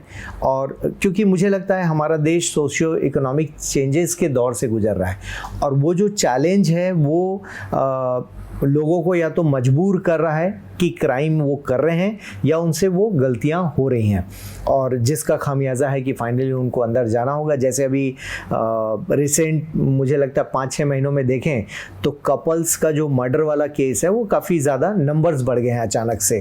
तो क्या वजह होगी कि कोई अपने पार्टनर को बुरी तरीके से जख्मी कर रहा है या मर्डर कर रहा है? मतलब इस तरह के केसेस या तो ज़्यादा हाईलाइट हो रहे हैं या दिख रहे हैं। तो मुझे लगता है कि कहीं ना कहीं सोसाइटी में भी कुछ काम करने की ज़रूरत है, जहाँ पर ये मैटर ही पैदा ना हो, मतलब अपराध ही पैदा ना हो। अपराधी तो खैर बाद में पैदा होते हैं, तो वो अपराध वाली जो मानसिकता है मुझे लगता है समाज पर भी काम करने की एक ज़रूरत दिखाई देती है। True, very true, rightly said कि समाज में हमें काम करने की आवश्यकता है। और समाज में काम करने के लिए सबसे बड़ी जो आवश्यकता है, जो आज हमारा जो एजुकेशनल सिस्टम है, अगर हम उस एजुकेशनल सिस्टम में ही लॉ की पढ़ाई, जी, बेसिक लॉ की जो पढ़ाई होती है वो अगर हम लोग स्लोली लेकर के आए, हम इतिहास के बारे में बात करते हैं, भूगोल के बारे में बातें करते हैं, हम न्याय के बारे में क्यों नहीं बातें करते? Very nice. विज्ञान के बारे में बातें करते हैं, हर विषय के बारे में हम लोग बात करते हैं, लेकिन न्याय के बारे में, न्याय प्रणाली के बारे में बातें नहीं की जाती जी। अगर हम लोग उसको भी एजुकेशन का एक पार्ट बनाए, अगर बच्चों को ये बताया जाए कि कक्षा क्लास 5th से लेकर के क्लास 12th के बीच में अगर उनके पास में बेसिक एजुकेशन लॉ का होगा, एंड देन उसके बाद में अगर वो एडवांसमेंट में जाना चाहते हैं, then they go for the graduation और पोस्ट ग्रेजुएशन, तो वो कहीं ना कहीं एक बेहतर नॉलेज लाएगा जी। लोगों के बीच में एक सिविक सेंस, हम लोग सिविक सेंस की बात करते हैं, वो इंडिया में बहुत लैक करता है। और सिविक सेंस क्या पढ़ाया जाता है जी? पढ़ाया जाता है हमें ब्रश करना है, सुबह उठ करके ब्रश करना है, हमें नहाना है, हमें सही तरीके से तैयार होना है जी। ये सिविक सेंस सिखाया जाता है जी। क्या ये सिखाया जाता है कि green, no doubt, green light, yellow light, red light, क्या ये बताया जाता है कि रेड लाइट जंप करने के बाद में क्या हो सकता है? क्या हो सकता है, ठीक कह रहे हैं। क्या ऐसी कोई कहानियां बताई जाती हैं जिसको कि रेड लाइट जंप करने के बाद में क्या क्या दुर्घटनाएं हुई? इससे आगे बढ़ने की जरूरत है। अवेयरनेस अगर लाने के, वो है एजुकेशन सिस्टम में। Very nice. एजुकेशन सिस्टम में अगर हम अवेयरनेस डाल देंगे, लॉ की पढ़ाई अगर धीरे धीरे डालना शुरू करेंगे, this is seeding. Very nice. जब ये प्लांट बनेंगे, बिकॉज हम युवाओं के देश हैं, अब युवाओं में आज अज्ञानता ही कहीं ना कहीं, बहुत सारी जगहों में अज्ञानता। आज being an advocate I know, अगर मैं सिग्नल जंप करूंगा मुझे चालान आएगा, I don't jump the signal. ठीक बात है। मुझे मालूम है कि drink and drive is strictly prohibited, अगर मैं पकड़ा जाता हूं तो मुझे चालान गिरेगा। I am aware about it, that's reason I don't do it. Yes, ये अवेयरनेस का आज अगर देखा जाए तो बहुत सारी चीजों में अवेयरनेस की आवश्यकता है। Awareness is the need of hour, Yes. और वो होगा हमारे एजुकेशन सिस्टम में करेक्शंस। ठीक बात, That's हम my- सिस्टम कितना इम्प्लीमेंट कर लेंगे, सिंपल। क्योंकि सेल्फ इनिशिएशन भी इम्पॉर्टेंट है। दिल्ली का एक छोटा सा एग्जांपल है कि जहाँ पर स्पीड कैमरे लग गए हैं तो अचानक से लगेगा सब धीरे धीरे चलने लगे हैं। सो ये बहुत बड़ा इम्पैक्ट है और मुझे लगता है वहाँ एक्सीडेंट्स भी कम हुए हैं इनके चलते। सर मैं अभी दिल्ली से ही परसों लौटा हूँ, और जी। उसके पहले मैं एक केस में राउरकेला जा रहा था, by road I was going, यहाँ से लेकर के संबलपुर तक my driver was driving on 140, 150, 130 इस तरीके से टच करते हुए सीधा जा रहा था। संबलपुर से झारसुगुड़ा, क्योंकि थोड़ा ट्रैफिक वाला जोन होता है, झारसुगुड़ा से जब वो आगे बढ़ा टूवर्ड्स राउरकेला, हर जगह में कैमरे लगे हुए और वहां पर स्पीड लिमिट लगी हुई है 80। देन आई रियलाइज कि ये बंदा, I was studying the case और ठीक मैं है। पूरे बैठ करके पीछे बोला, गाड़ी की स्पीड में कुछ तो भी हुआ है या तो कुछ तो भी है। मैं उस बंदे को पूछा क्या हो गया, बोलता है सर यहाँ कैमरे लगे हुए हैं और चलान गिरता है, 10,000 का चलान गिरता है। 10,000 का चलान गिरता है, दैट्स रियली गुड। मतलब देखा जाए कि अब उस ड्राइवर को भी मालूम है कि अगर 10,000 का चलान गिरेगा ठीक बात है, तो नुकसान तो उसका है। उसका End of all, awareness. That awareness came to him. So now since he is aware, he is not going to commit that mistake. yes. तो awareness लाने की हमें बहुत आवश्यकता है, और awareness is the actual need of our yes. educating people. आज कहीं ना कहीं एजुकेशन का बेनिफिट और नुकसान दोनों होता है, ठीक बात है, लेकिन उस बेनिफिट पे हमें काम करने की जरूरत है। देखिए हर सिक्के के फिर दो पहलू होते हैं। ठीक बात है। हम नुकसान देखते बैठे रहेंगे तो कभी फायदे की तरफ देख ही नहीं पाएंगे। जी। तो we should start implementing it. Yes. That's my thought of. ना ये बिल्कुल ठीक है। जैसे लोकल यहाँ का जो पीएससी का एग्ज़ाम होता है उसमें लॉ के 8 लॉज इंट्रोड्यूस किए गए हैं जो स्टूडेंट्स को पढ़ना है। यूपीएससी में आज भी लॉ के डायरेक्ट टॉपिक्स नहीं है आईएएस के एग्जामिनेशन में। मे भी शायद जब नेक्स्ट रिफॉर्म्स होंगे यूपीएससी में तो वो सिलेबस में आईएएस के सिलेबस में आएगा, but CGPSC Chhattisgarh public service commission में ये 2012 के बाद से 18 के बाद से इंट्रोड्यूस किया गया है। तो लॉ के 8 टॉपिक्स हैं जो उन्हें पढ़ने हैं। सो सेक्शंस वगैरह पर काफ़ी बातें होती हैं, तो मुझे लगता है this is the one of the good initiative कि वहाँ पर एटलीस्ट डाल दिया है। अब जो आपने कहा कि वो एनसीईआरटीज़ या स्कूल के सिलेबस में भी आना चाहिए, और वाकई ये वाला एक सेक्शन है जो आज भी we are totally dependent on advocates only, कि जब तक वो टेक्निकल लैंग्वेज है या फिर उसकी नीटी-ग्रिटी है वो सिर्फ एडवोकेट्स बताएंगे तभी हमको समझ में आता है। और लोगों का एक डर भी है कि पता नहीं जुडिशरी में क्या होगा, हम हैंडल कर पाएंगे। तो ये डर अवेयरनेस में कन्वर्ट हो जाए तो शायद एक बड़ा बेनिफिट।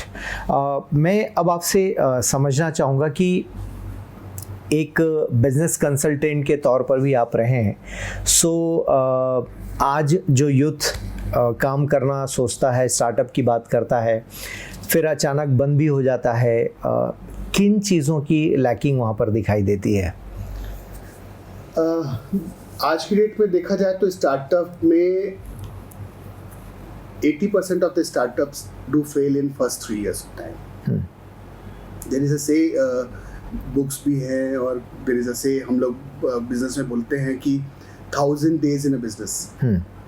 मतलब कि you should stay minimum for 1000 days, you should stay in the business. Okay.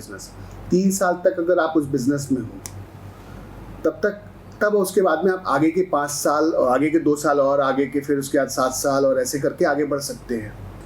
अब आज की युवाओं में क्या है, एनर्जी बहुत अच्छी, लेकिन कहीं ना कहीं लैक ऑफ प्लानिंग। इसके लिए ही मेंटोर का होना जरूरी होता है। आजकल मेंटोरशिप और ये सब भी बिजनेस में काफ़ी इंक्यूबेशन सेंटर्स और मेंटोरशिप ये सब काफ़ी इंट्रोड्यूस किए जाने लग गए हैं, लेकिन फिर भी युवाओं में ना वो एक्सेप्टेबिलिटी नहीं आई। बिलीव मी, वो मेंटोर की आवश्यकता क्यों होती है? जैसे आप गाड़ी चला रहे हैं जी, तो गाड़ी चलाते के समय में आपको एक विजन आता है जो आपको दिख रहा है, लेकिन उसमें कई सारे ब्लाइंड स्पॉट्स होते हैं जो आपको नहीं दिख रहे होते हैं। Very nice. तो वो ब्लाइंड स्पॉट किसको दिखते हैं? आपके मेंटोर को मालूम होते हैं। ठीक बात। ये सारे ब्लाइंड स्पॉट्स हैं और इन ब्लाइंड स्पॉट्स में आपको ये लॉसेस हो सकते हैं। Very nice. सो यूथ वो बोलता है कि यार मेंटोर को मैं इतना खर्चा क्यों दूं, इतना पैसा क्यों दूं, अगर मैं मेंटोर को इतना पैसा दूंगा उससे अच्छा तो मैं ही कर लेता हूं। लेकिन मैं ही कर लेता हूं, आज मैं ही कर लूंगा, वो कहीं ना कहीं नुकसान में डालता है। अगर वो मैं को हम में कन्वर्ट कर ले, once it becomes a team, by default that team का effort and have a faith on your team. If you have given some assignment to some of your team member, have a faith on him. Yes, but expectation आपकी clear होना चाहिए। और आज के युवाओं में सबसे बड़ा एक और गैप जो मुझे दिखाई देता है, कम्युनिकेशन। ओके, जबकि कम्युनिकेशन के मीन्स बहुत सारे हैं। नहीं, कम्युनिकेशन के मीन्स के मैं नहीं जाऊंगा जी। उनकी जो एक्सपेक्टेशंस वर्सेस रियलिटी, वो communicate, there is a huge gap. हम क्या चाहते हैं और क्या हो रहा है वो नहीं एक्सप्रेस नहीं करते हैं हम। ठीक बात है। और अगर हम एक्सप्रेस नहीं करेंगे तो तब तक ये गैप फिलअप नहीं होगा, और जब तक ये गैप फिलअप नहीं होगा बिजनेस में आपको लॉस लगेगा। और बिजनेस में जब लॉस लगता है ना, तो आप एक बार टूटने के बाद में दोबारा खड़े होने के लिए थोड़ा सा सोचते हो, सोचना पड़ता है। फिर वो मुहावरा चरितार्थ होता है, दूध का जला छाछ भी फूक फूक के पीता है, अरे यार ये वाला बिजनेस सही नहीं है, ये वाला। नन ऑफ दिस बिजनेस आज की डेट में बिजनेस में, इंडस्ट्री में, बिजनेस में ऐसा है कि आज आप अगर एक ड्राई क्लीनिंग की शॉप भी खोलना चाहो, ह्यूज स्कोप इज देयर। ठीक बात है। आप आयनिंग का बिजनेस चालू करना चाहते हो, ह्यूज स्कोप है। आप सोचो, ठीक बात है। आप सोचने की देर है, लेकिन उस पे सोचने के बाद में बड़े बुजुर्ग हमेशा एक हम लोगों को कहानियां सुनाई करते थे कि दो लकड़हारे थे, जंगल जाते थे, पेड़ काटते थे, उनमें से एक लकड़हारा था जो अपनी कुल्हाड़ी में धार दिया करता था। So that's an planning. हम सब लोगों को आज की डेट में कहानियां बहुत सारी मालूम है, नॉलेज हमारे पास भरपूर है, हमारे गूगल बाबा, यूट्यूब बाबा और ऐसे बहुत सारे सब जगह से भर के ज्ञान, नॉलेज मिल रहा है।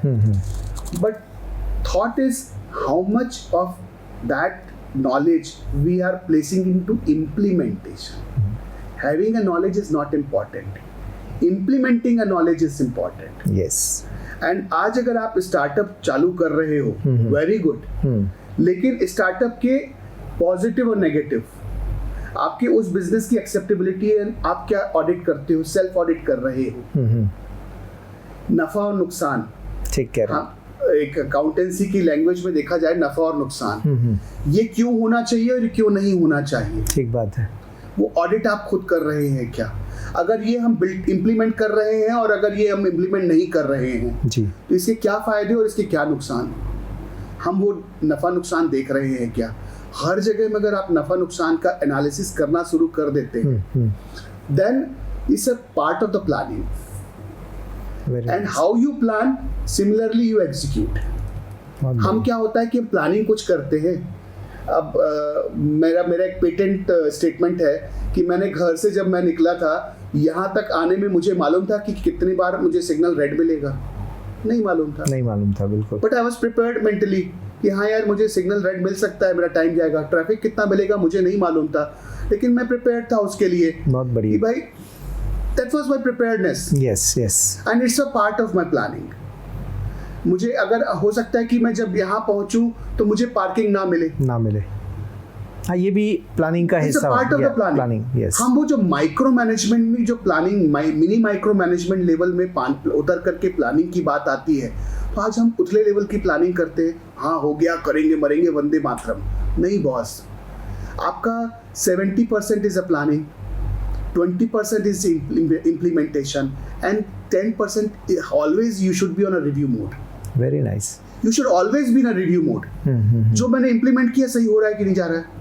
अगर आपको दिख रहा है, अगर आपने यहाँ से नागपुर जाना है और आप सही ट्रैक में हो कि नहीं हो, अगर आपको रूट नहीं मालूम है, उस रूट में कभी पहले ट्रैवल नहीं किए हो, तो आप गूगल मैप निकाल लेते हैं ना। ठीक बात है। लेकिन और गूगल मैप में आप बार-बार 2-4 बार चेक करते हैं ना, सही ट्रैक पे तो चल रहा हूँ ना मैं, करना पड़ता है। जब हम अपने एक डेली रूटीन के काम में हमको कहीं पहुंचने के लिए अगर हम इतनी प्लानिंग करते हैं, तो जो हम बिजनेस करने जा रहे हैं उसके लिए प्लानिंग क्यों नहीं करते? Very nice. Mini micro management. और आज 90% बिजनेस यही फेल हो रहे हैं, यही फ्लॉप हो रहे हैं, because their planning and sustainability. हम क्योंकि उसकी सोच नहीं रखते हैं कि अगर 3 साल के बाद में हमें अगर ये एक फाइनेंशियल क्राइसिस या क्रंच आएगा, suppose take an example OYO, एक बहुत अच्छा लाइव एग्जांपल है जी। उन लोगों ने बहुत अच्छा बूम किया, ठीक बात है। कोविड आया, क्या हुआ? काफी downfall. They will have to face it. These are not controllable situations. Yes. You can't control them. So you need to be prepared with those risk analysis जो आपको करना है।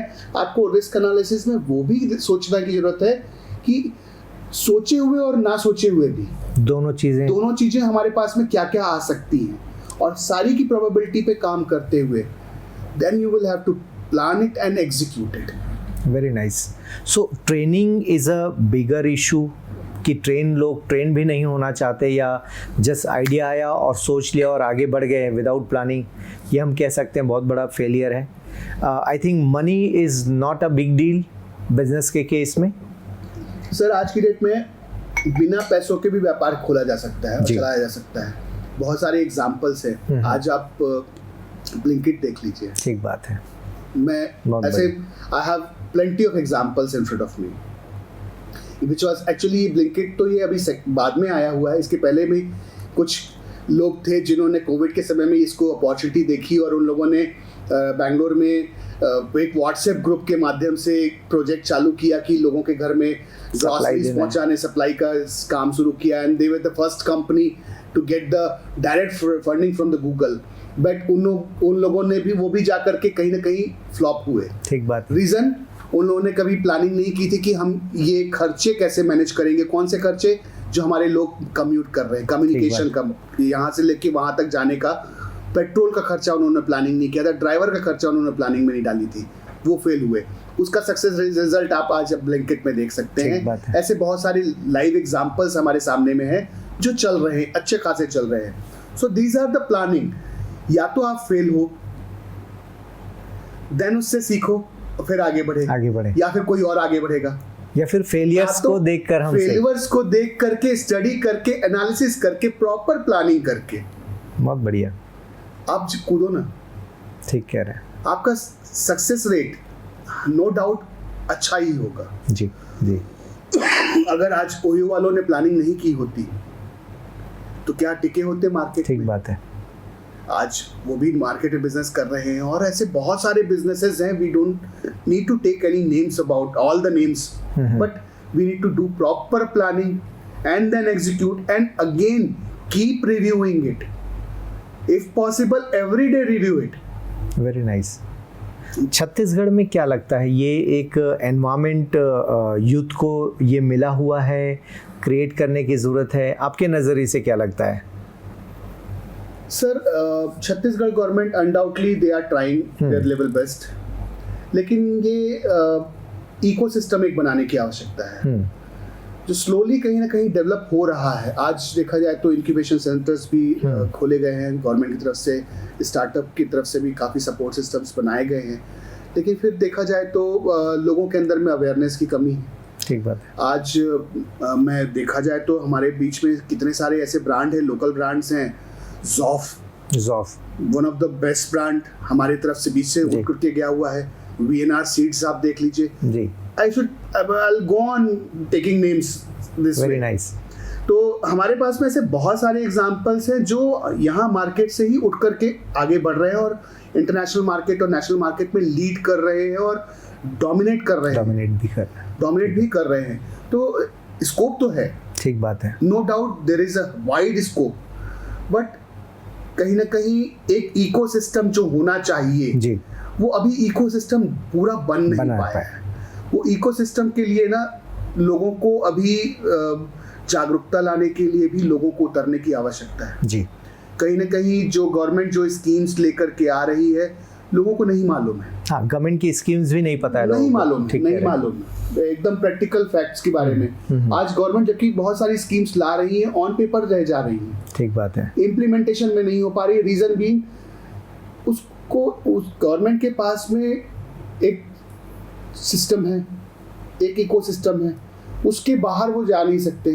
अब बाहरी एक्सटर्नल में जो इकोसिस्टम बनना चाहिए for the benefit of the people, that is a need of hour. तो कहीं ना कहीं छत्तीसगढ़ भी बदल रहा है जी आने वाले समय में हमारे यहाँ पे बहुत सारी अपॉर्चुनिटीज आ रही हैं जी we could say government is trying their best वही है इकोसिस्टम बनाने के लिए एक्सटर्नल हैंड्स की आवश्यकता है जी they need to jump upon तो training plus education plus knowledge ये सारी चीजें होंगी हो तो सकती ऑब्वियस सी बात है हमारे यहाँ स्टार्टअप्स भी बढ़ेंगे जी और सक्सेसफुल स्टार्टअप्स देंगे हम छत्तीसगढ़ में क्योंकि इसको बहुत अच्छा है छत्तीसगढ़ मुझे लगता है अभी भी अनयूटिलाइज्ड है एग्रीकल्चर में फॉरेस्ट प्रोड्यूसेस में हर्बल स्टेट के तौर पर हमको पहचाना गया बट हम शायद उसको बिजनेस में कन्वर्ट नहीं कर पाए तो मुझे लगता है ये सारे एरियाज़ हैं जहाँ पर यूथ अपने आप को इन्वॉल्व कर सकता है और इसे एम्प्लॉयमेंट या फिर एंटरप्रेन्योरशिप में वो जा सकता है सो ये सारे गैप्स मुझे दिखते हैं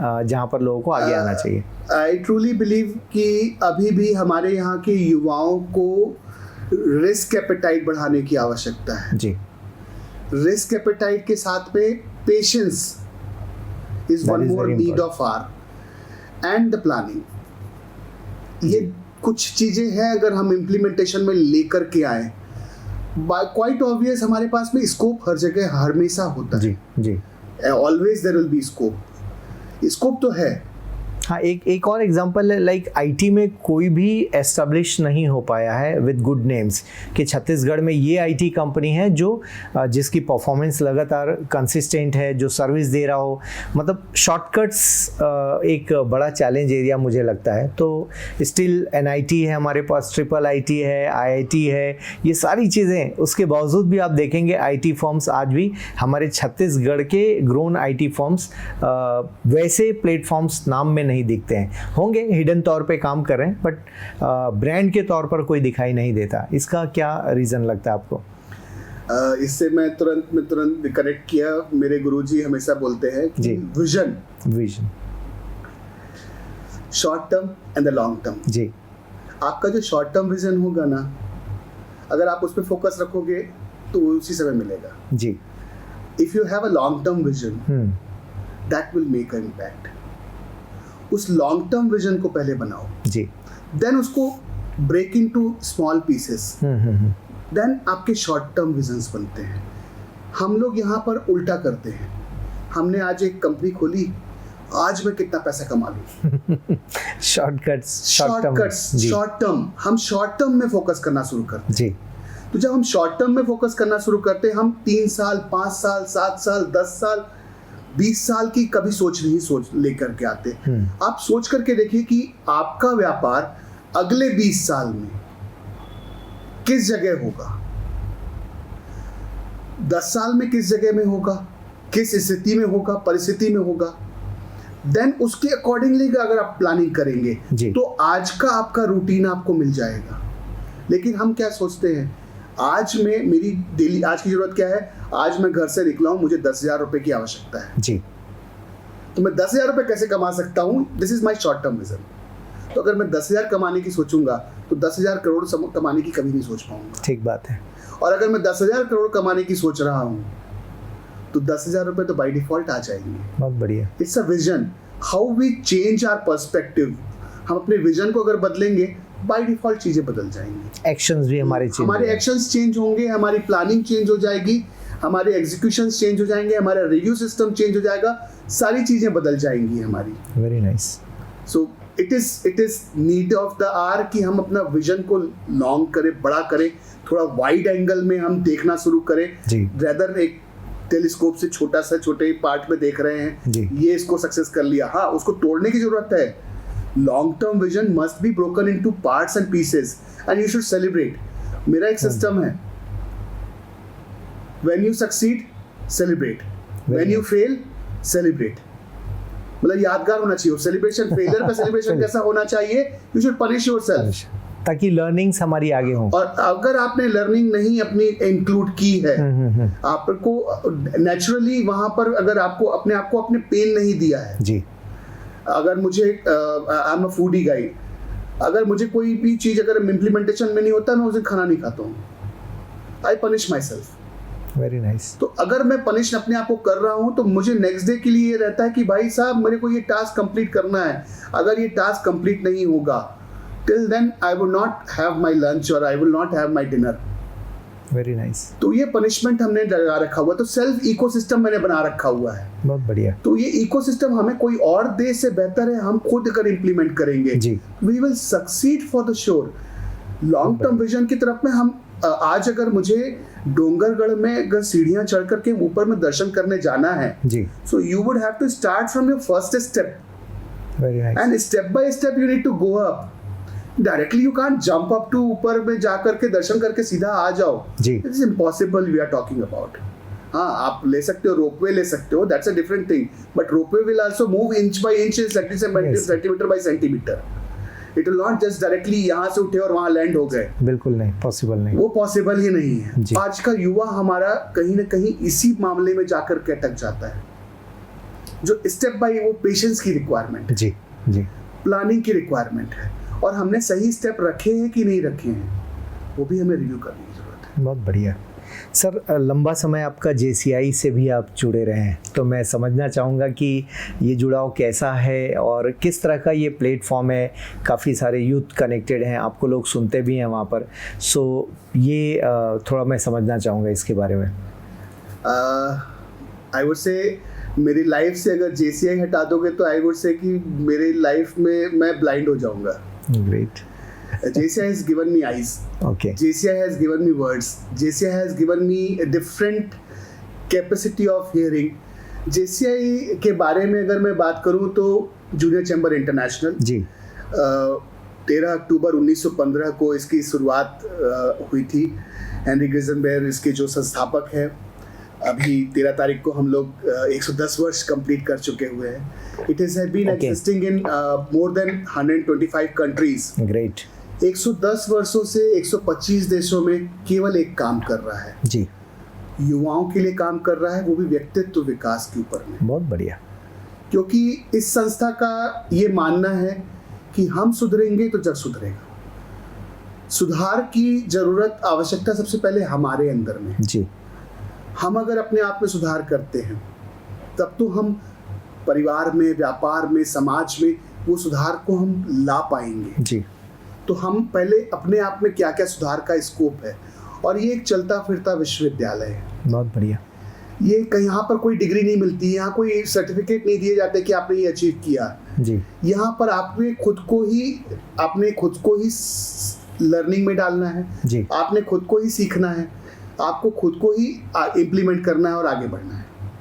हाँ, आपको एक इकोसिस्टम मिलेगा जी, एटमॉस्फेयर मिलेगा, लाइक माइंडेड पीपल मिलेंगे जो हर कोई व्यक्ति आपको चाहेगा कि आप आगे बढ़े। बहुत बढ़िया। यहाँ लेग पुलिंग वाली लोग नहीं मिलेंगे आपको, यहाँ पर वो नहीं मिलेंगे कि आपके लिए गड्ढा खोदा जाए जी। ये एक संस्था है जहाँ पर हम लोग सेलिब्रेट करते हैं। यहाँ पर प्रेसिडेंट जो होता है केवल 1 साल का होता है। Okay. Presidential tenure is for 1 year only. बहुत बढ़िया। If you wish to also continue for 1 more year, नहीं, आपको दूसरे को मौका देना होगा। बहुत बढ़िया। Create new leaders, young leaders. This is the organization which is for the 18 to 40 years of as.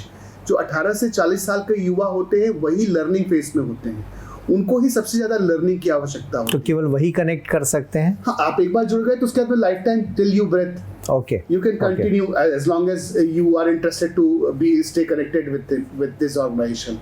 But जुड़ने के लिए एज का ये क्राइटेरिया इम्पोर्टेंट ब्रैकेट है 18 से 40 वर्ष होता है। ठीक है। और बेसिकली एक्टिविटीज़ में किस तरह की एक्टिविटीज़ होती हैं JCI में? JCI में मतलब मल्टी एरियाज में, जब हम आपकी बात करते हैं सेल्फ डेवलपमेंट की बात करते हैं जी, तो सेल्फ डेवलपमेंट किस एरिया में आपको जरूरत है वो इम्पोर्टेंट होता है। आपने आइडेंटिफाई करना है। We basically work on management, training, business, आपका कम्युनिटी, देन इंटरनेशनल। सो इन सारे एरियाज में हम काम करते हैं। लेकिन एक एग्जांपल के साथ में मैं इसको सम अप करना चाहूँगा। आप एक मैरिज फंक्शन में गए हो, पूरा बफे लगा हुआ है, अब आपने क्या खाना है? ठीक बात है। You will have to choose it. Okay. You can't eat all. Obviously. You need to identify what you are hungry for.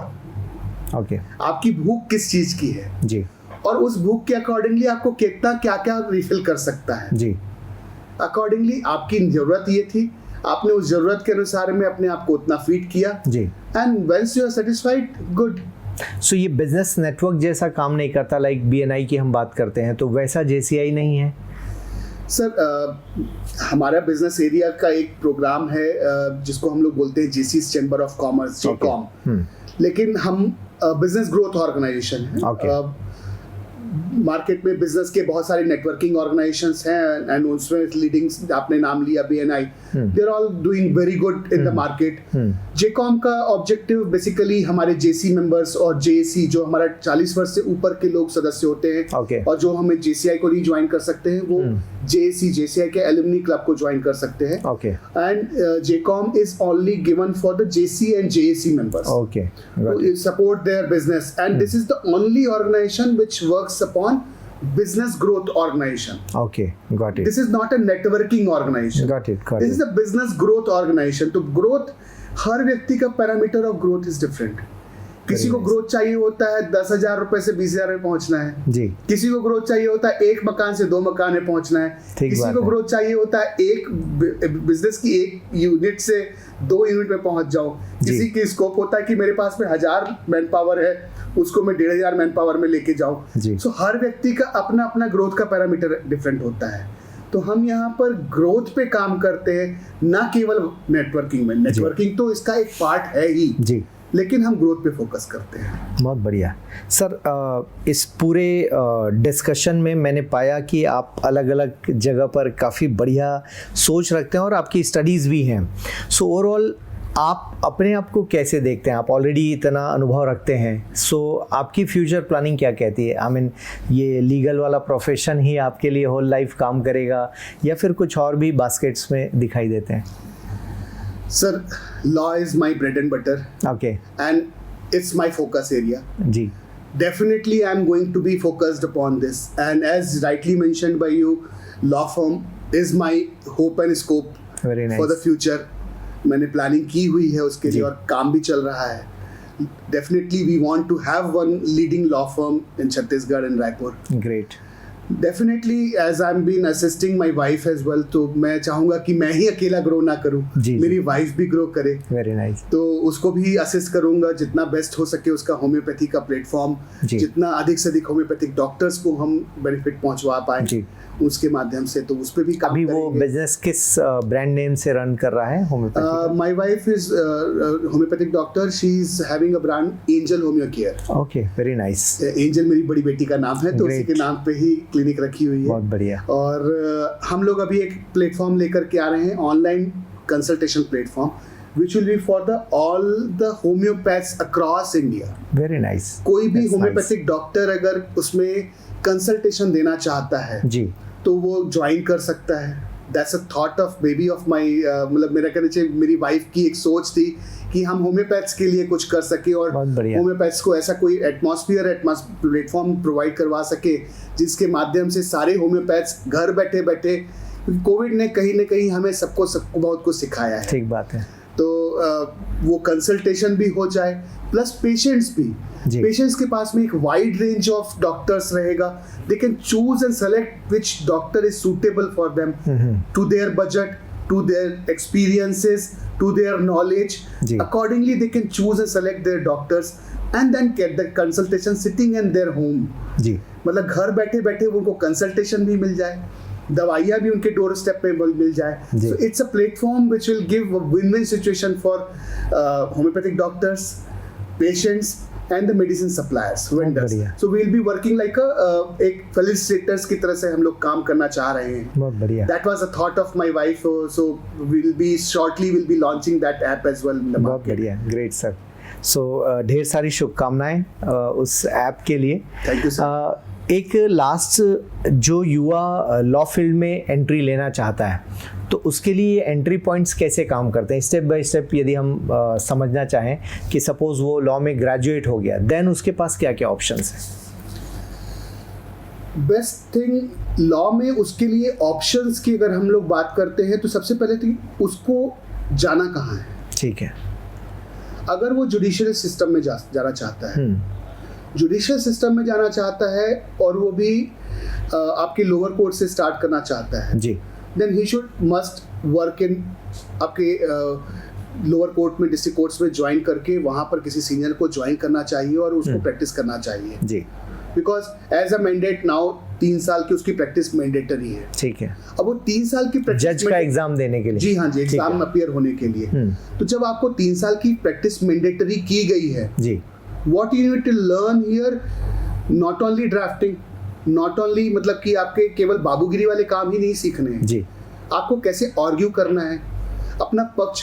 Because एक अधिवक्ता, एक एडवोकेट जो बोला जाता है, जी, वकील जी, जो मेरा मानना है कि इसका एक ही काम होता है, जी, अपने पक्षकार का पक्ष निष्पक्ष होकर के दृढ़ता के साथ रखो। Very nice.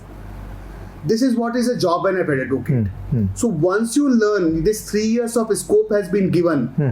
आप जब इस 3 सालों में एक एडवोकेट का पार्ट अगर आप सीख पाते हैं जी, तो जब आप उस कुर्सी में बैठेंगे, विराजमान होंगे, तो आप देख पाएंगे कि एडवोकेट की क्या उनकी क्या सोच हो सकती है, उनका पक्ष क्या था, तो आप निर्णय बेहतर दे पाएंगे। बहुत बढ़िया। तो you should focus upon there. So always is a primary thing is what your vision is. और अगर आप देख रहे हैं कि आपको अगर लॉ फर्म बनाना है या आप आगे जाकर के एस्टेब्लिश्ड एडवोकेट बनना चाहते हैं, so it depends upon you. बहुत बढ़िया। 1 to 1 individual it depends. और आज की डेट में देखा जाए तो काफी अच्छा अवेयरनेस भी आ रहा है जी। लोग पहले तो देखा जाए तो मतलब LLB करने वालों को जिस नजरिए से देखा जाता था लेकिन अब नजरिया भी बदला है, काफी रेस्पेक्ट भी आ रहा है। अनडाउटली इस प्रोफेशन में ने काफी, हर सिक्के के जैसा मैं बोलता हूं कि 2 पहलू होते हैं। दूसरा पहलू यही है कि काफी मान सम्मान मार्केट में, और मुझे लगता है अब हर बिजनेस ऑर्गेनाइजेशन को एक लॉ एक्सपर्ट चाहिए, मतलब लॉ सपोर्ट चाहिए, बिकॉज इतने सारे डॉक्यूमेंटेशन हैं, इतने सारी टर्म्स एंड कंडीशंस हैं। वो एक बिजनेस ओनर, मुझे नहीं लगता कि वो सब कुछ एक साथ खुद ही देख पाएगा। तो मुझे लगता है ऐसे भी करियर वाइज स्कोप काफ़ी ज़्यादा बढ़ गया है। और एक जो सेक्टर है रेगुलेटरी सेक्टर या रेगुलेटरी बॉडीज़ हैं या फिर हम कहें जुडिशरी से भी अलग हट के जो डिविजन्स काम कर रहे हैं, तो इन सभी जगह पर मुझे लगता है जैसे एनवायरमेंटल एक्सपर्ट्स, तो इसमें भी एडवोकेट चाहिए हमें। या फिर हम बात करें कंपटीशन, एक एरिया काम करता है जो बिजनेस कंपटीशन, वहाँ भी एडवोकेट चाहिए। तो काफ़ी डायमेंशंस मुझे तो दिखते हैं और यूथ को भी ये चीज़ें दिख रही होंगी होपफुली। सो यदि हमारे यूथ यूट्यूब के माध्यम से आपको और हम तक पहुंचना चाहेंगे तो डेफिनेटली लोग आपको कांटेक्ट करेंगे। एटलीस्ट आपकी वेबसाइट भी है तो उसके बारे में मैं चाहूँगा कि एक बार डिटेल दे दें। वेबसाइट है adbamiteshpathak.in ji. It's just an information website. As an advocate, we are not supposed to be promoting ourselves, and it's not a promotion. It's an information. ठीक है, लोग आप तक रीच करें। तो जिससे भी अगर आप मेरे तक पहुंचना चाहें तो उस माध्यम से भी वो पहुंच सकते हैं। मेरे FB में पेज है, LinkedIn में पेज है, ट्विटर में है, सॉरी ट्विटर अब is not there, it's insta X सभी जगह है, सभी जगह में एग्जिस्ट करते हैं। यूट्यूब में भी चैनल है जी। So you can reach me, you can find me advocate Amitesh Pathak के नाम से मुझे सर्च कर सकते हैं। आप भी यस, मेरा टैगलाइन है आप आपके लिए, आपका हमदर्द, आपका साथी आपके लिए। तो आप में AAP है, advocate Amitesh Pathak. It's that's what is आप। बहुत बढ़िया, तो आप में कन्वर्ट हो जाता हूँ मैं। वेरी नाइस सर, बहुत शानदार रही ये बातचीत। और मुझे लगता है कि जो भी लोग वीडियो देखेंगे डेफिनेटली लर्न करेंगे।